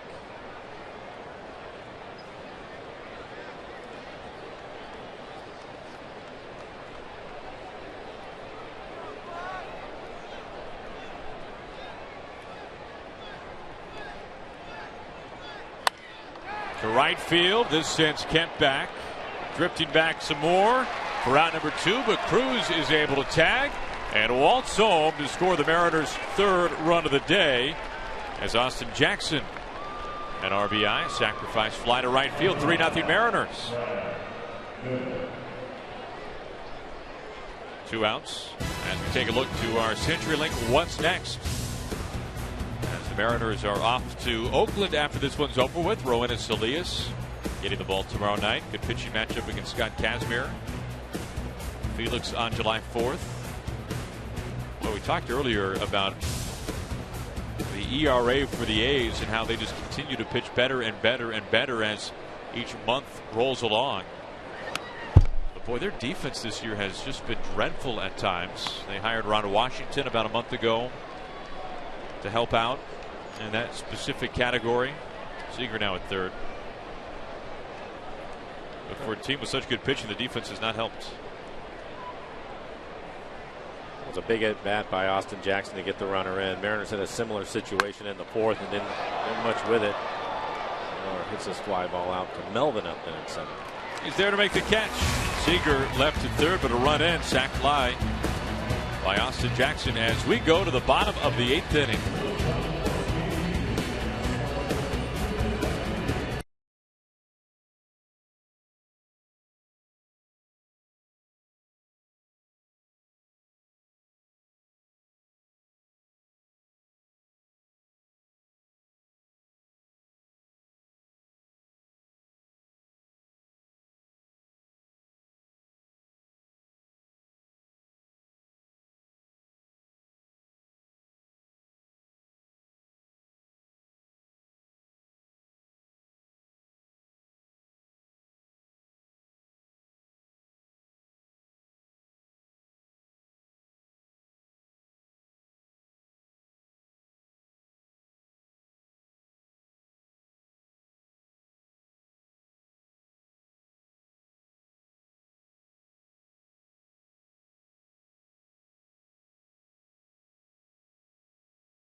Final game of this quick 2-game series. As we go to the bottom of the 8th, we take a look at our game summary. And we begin things in the 6th inning. Robinson Cano the opposite way. Good to see you get the Mariners on the scoreboard at that point. Taijuan Walker really pitching well. Nothing ball game, but Cano gives him the lead.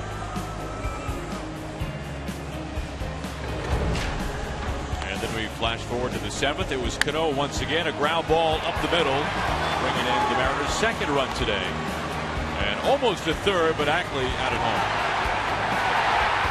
And then into the inning.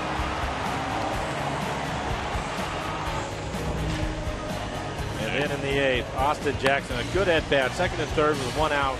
Hits the deep fly ball to right to pick up an RBI on the sacrifice fly. Make it 3-0 Seattle. Mariners all 3 runs in this game. Fernando Rodney is going to take over. 5.52 ERA, 26 strikeouts, 15 walks in 31 innings this year. Opponents hitting .275 against Rodney. Good fastball. He'll be anywhere from 92 to 96 miles an hour with the great changeup.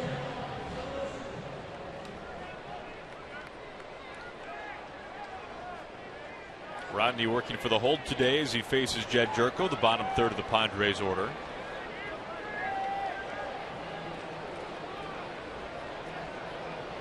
Jerko from West Virginia played his college ball there. His brother played on the football team. Jerko's minor league pedigree would tell you that he is a much better player than what his numbers in the big leagues have been since his rookie season, at least. 1-1.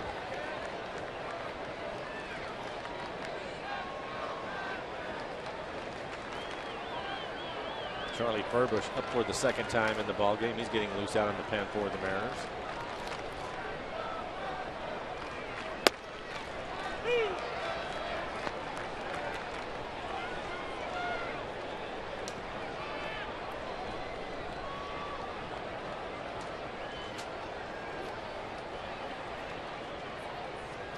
The 1-2 from Rodney outside.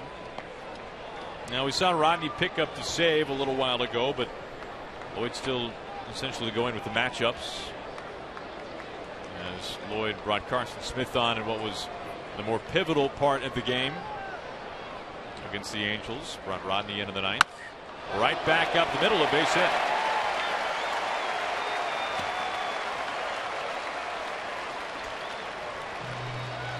Well, are you the ultimate Northwest fan of the state of Alaska? Then Root Sports is looking for you throughout the month of July.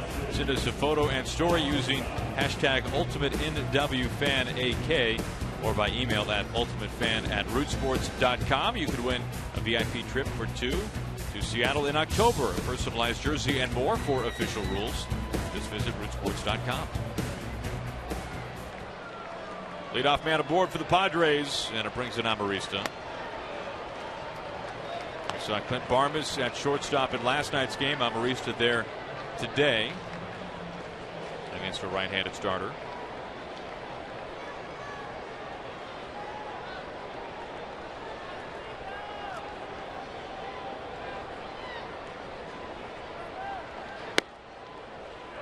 Pretty change up there.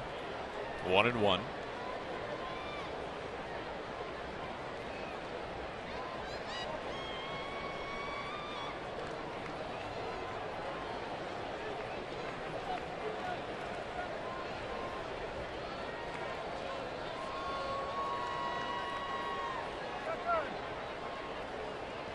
Time called.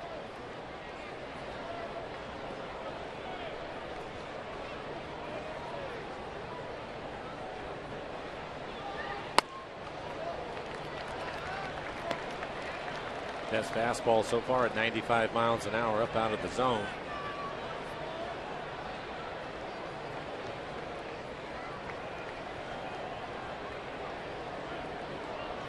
Now the tying run on deck for the Padres.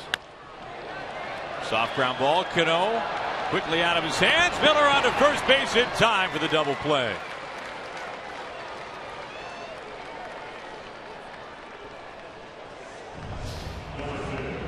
Jam shot out to Cano, backhanded flip.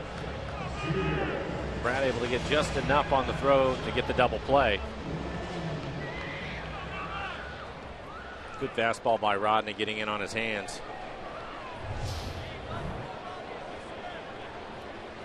That's exactly what he needed. So suddenly 2 outs, nobody on. Here is Upton.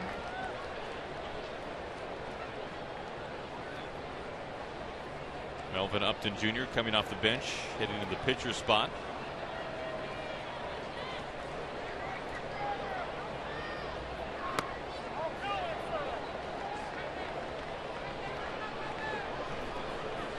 Now for Upton, a couple of really tough years in Atlanta, and the Braves were saddled with a very, very high salary, and they were trying to get rid of that, and that was a big reason why Craig Kimbrell came over. Watch out. It really was a package deal. If the Padres wanted Kimbrell, who has been one of the very best closers in baseball over the last 4 or 5 years, they had to take on Upton and pay his way. As the Braves were in a bit of a rebuilding phase. And really that trade coming on hours before opening day.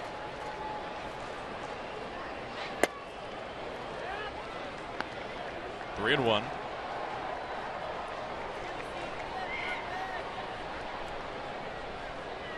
Kemp on deck with 2 outs.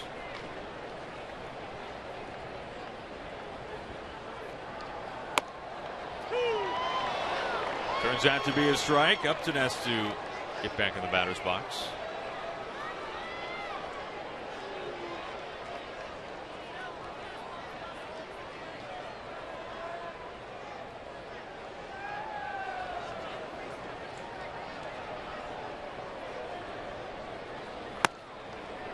Ball 4, 2-out walk.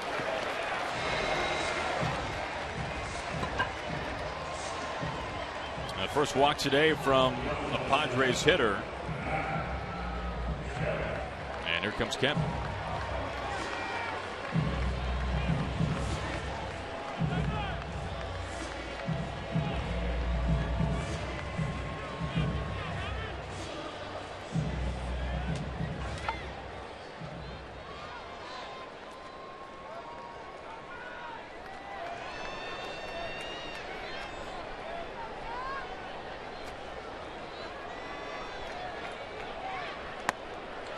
There goes Upton, throw to second, Cano the tag, and he's in safely.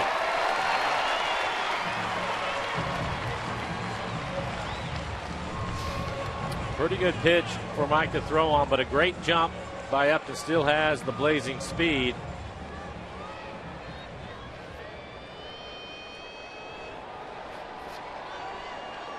Pretty easy steal for him.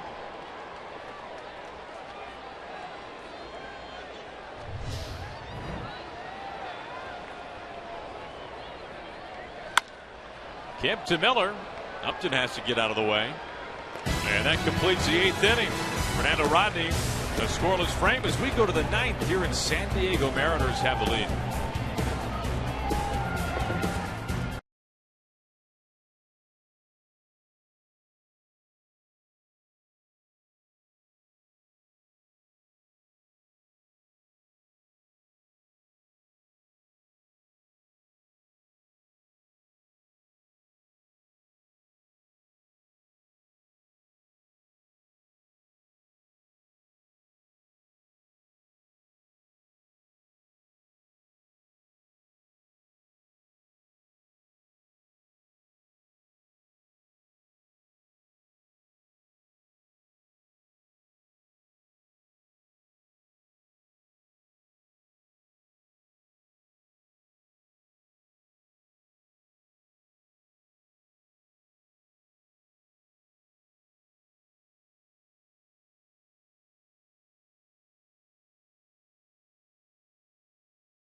All right, Jen, thank you.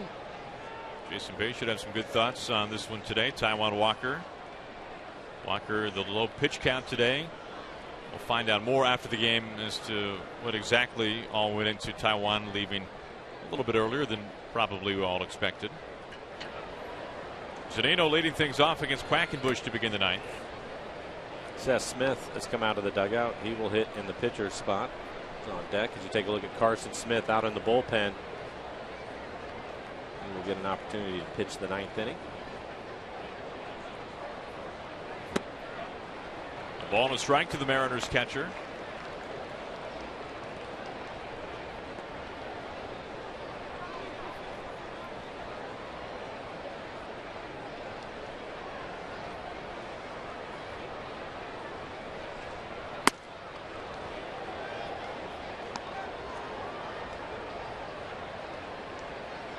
In terms of the Mariners offense today, Cano the home run in the 6th, and then Cano the RBI single in the 7th.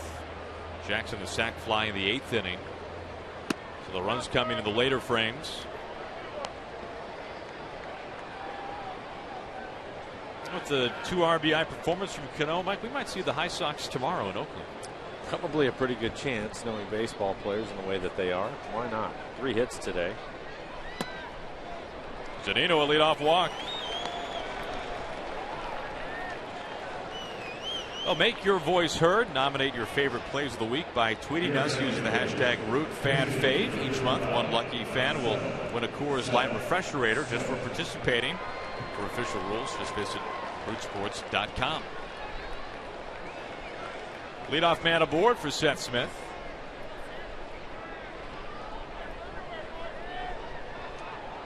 Former Padre from last year.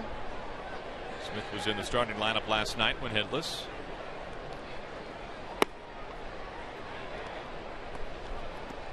Padres with the shift on.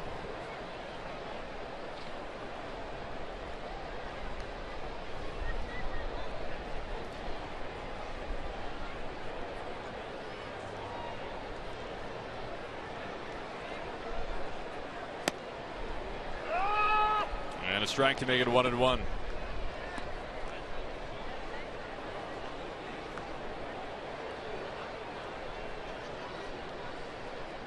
You can see Smith, the former Padre, but not for all that long.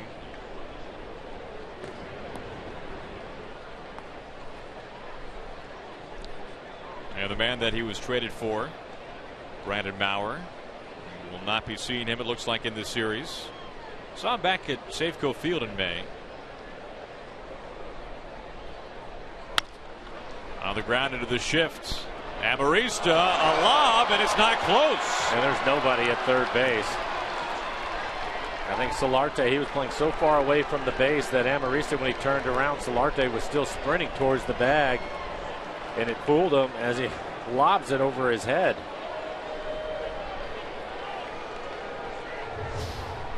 We'll take another look. Well, good break for the Mariners. Right here, he turns and looks, and he doesn't see him. And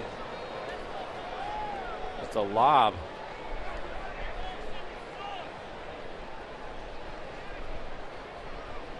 Good break for the Mariners.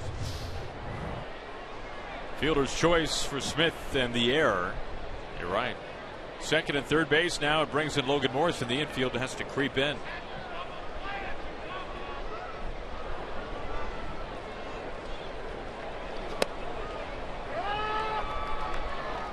Logan didn't like the call, and I don't blame him. That pitch right was inside. And according to the EQC tracer, it was.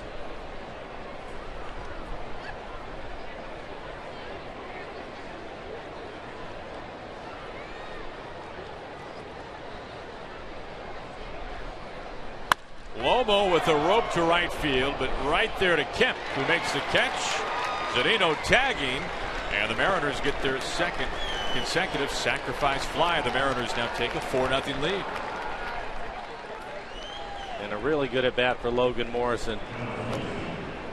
It's a pitch, it looks like it's middle, maybe middle away, but the opportunity to pull it and hit it hard into right field. Not only does he pick up the sacrifice fly, but Seth Smith, who was at second, is able to move up to third. So an opportunity for Robinson Cano to build on his day.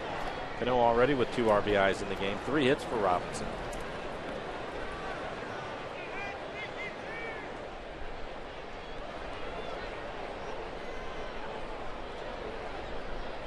See what Cano can do with Smith at third base. He jumps on the first pitch and fouls it off.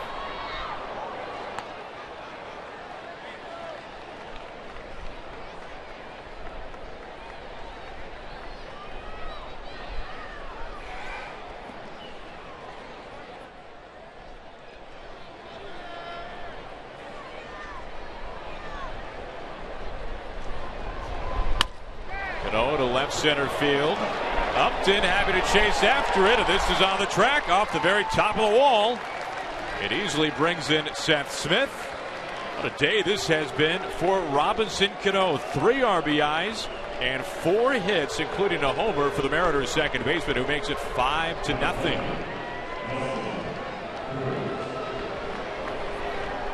Well, he hit his home run over the fence in left field. This time he goes out to left center. Like a changeup up out over the plate as he hits it in the gap. And it looks like we might have a pitching change. That's the first hit of the inning for the Mariners, who have cashed in with 2 runs. And here comes Pat Murphy. That'll be it for Quackenbush. We will step aside. A new pitcher on to face Nelson Cruz.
The top of the ninth, a couple of runs in here for the Mariners in this inning. A new pitcher as Marcos Mateo takes over. Only his 5th appearance on the year, a 3.60 ERA, 5 innings for him, 7 strikeouts, hasn't walked a batter yet. Opponent's hitting .300. Pretty good fastball in the low 90s. Mix in a slider. Cruz is due up. Kyle Seager will be on deck. Mariners so far this afternoon, 2 for 9 with runners in scoring position. Both of those hits by Robinson Cano, who's having a day. 4 hits for Cano, 3 RBIs. Yeah, both are season highs for Robinson, so this has been really his best offensive day of the season.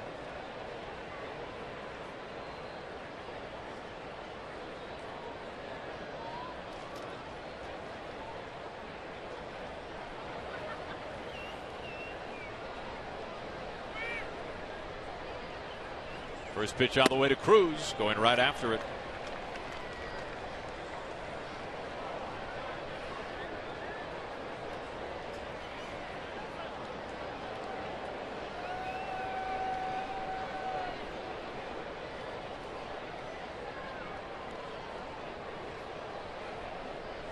Cano out at second base. Nelson picked up a base hit his last time up. Line drive into right field.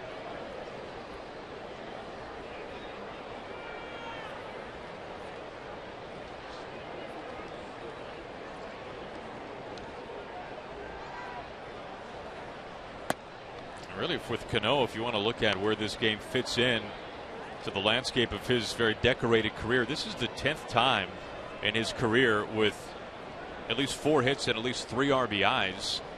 And it's the first time since August of 2013, so the first time he's done it as a member of the Mariners. That was a 4-hit, 4 RBI day the last time he did it against the Blue Jays back in 2013 as Seager waits on deck. Well, that's a day for Cano. And a nice way to start off the new month. This is teed off on high. A lot of hang time. Back to the corner. Upton has a chance. He leaps, and there it goes.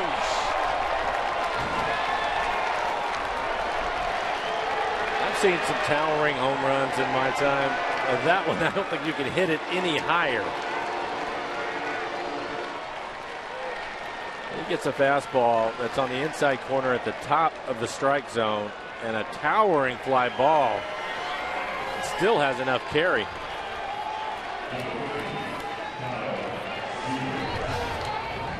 We'll take a look at it. It will go straight up in the air off his bat.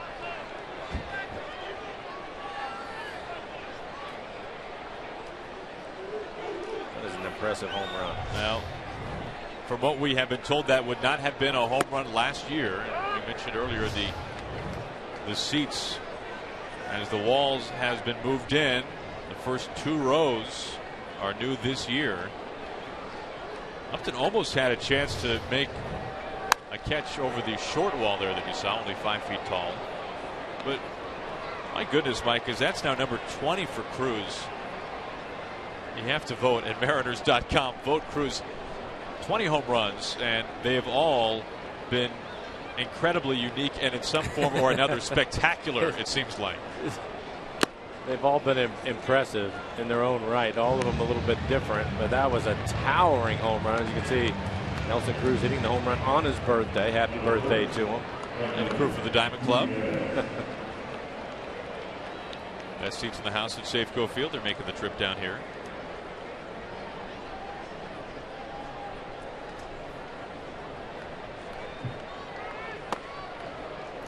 Seager striking out here is Gutierrez. It'll be interesting to know when we can ask Cruz after the game if he thought that was out. Because you're right, Mike, off the bat it had such hang time. And hey, let's go back to the game in Houston when he hit the train. When he, or some of the home runs he hit in Dodger Stadium the other way. My guess would be because it was in the air, he's going to look at you and say, I thought it had a chance. And why wouldn't you? Well, and he's used to it. Exactly my point.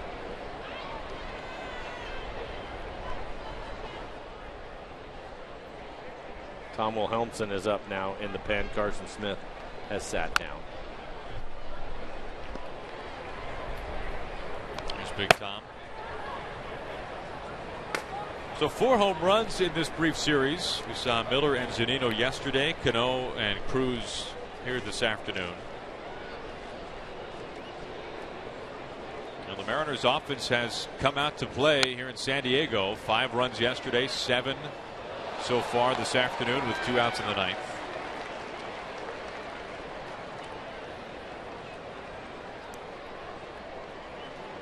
Edgar's happy. We'll make the hitting coach feel a little bit better about things. 4 home runs in the series.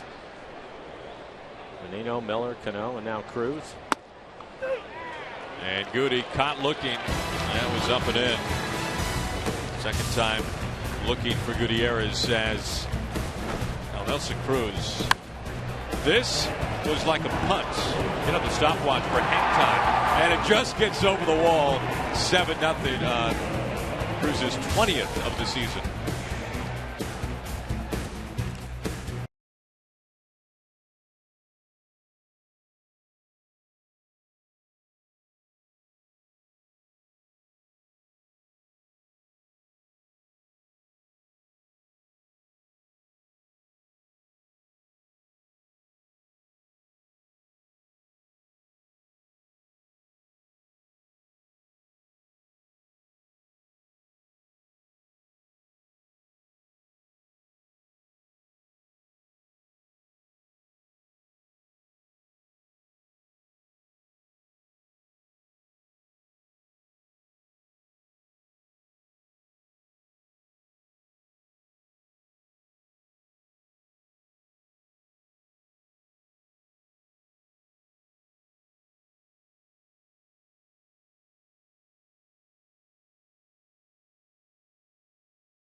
Seven to nothing, a 4-run 9th for the Mariners. As we take a look at our CenturyLink, what's next? Roenis Elias getting the ball tomorrow night in Game 1 against Scott Kazmir and the Oakland A's. Then Felix on the 4th, and Mike Montgomery after back-to-back complete game shutouts. And a chance we see Sonny Gray on Sunday in the finale, which is never easy. Tom Wilhelmsen will work the 9th, Mike. For Tom, his 21st appearance on the air, 4.70 ERA, 26 strikeouts in the 23 innings that he has worked. Good fastball in the mid-90s, 12-6 curveball, also mix in a changeup. Seth Smith will stay in the game. He is in right field. So Nelson Cruz out.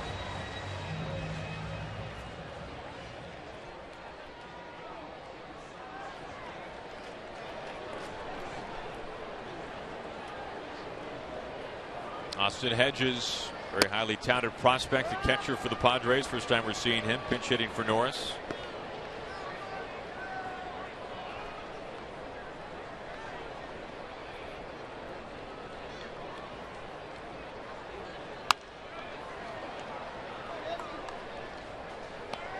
Quickly 0-2. Well, last night, as you take a look at what the Padres have done or have not been able to do offensively, last night the Padres were shut out for the 12th time this season, the most in baseball. They're on the verge of having it done for the 13th time. What made last night a little more unique, though, is if you look at each one of the 12 shutout losses for the Padres, it was only the second time out of the 12 that it's been done by one pitcher, a complete game shutout by the starter. Kyle Hendricks of the Cubs in May threw a complete game shutout against San Diego. But you look at this. More impressive than what the Mariners pitching has done is I think, even with the shutouts that they have going so far, 17 innings, is the Mariners have hit 4 home runs in this series. The Padres have had a total of 4 hits, 1 yesterday and 3 today. That's a very good observation. Hits have been tough to come by for the Padres in this series. Will Helmson comes in with a nasty curveball to the rookie Hedges. He's kind of looking. A lot of movement. 2 outs to go for the Padres.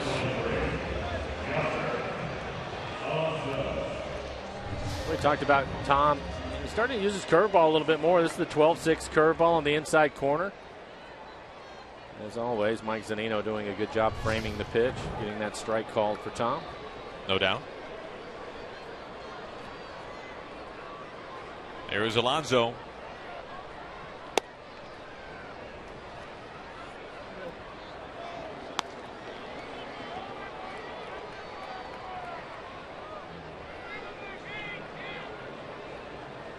A win today for the Mariners, and this road trip would be at 3 wins and 2 losses before the 4-game series in Oakland.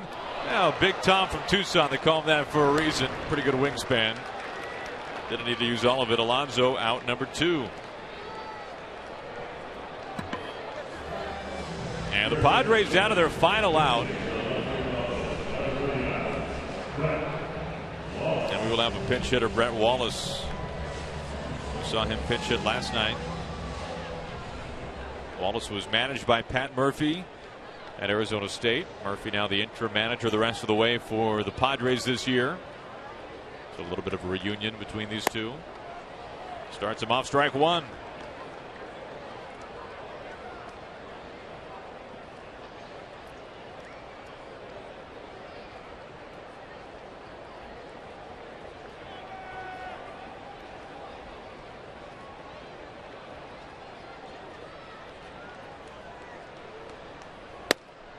Pops a glove for a strike. 96 from Will Helmson. 0-2 quickly.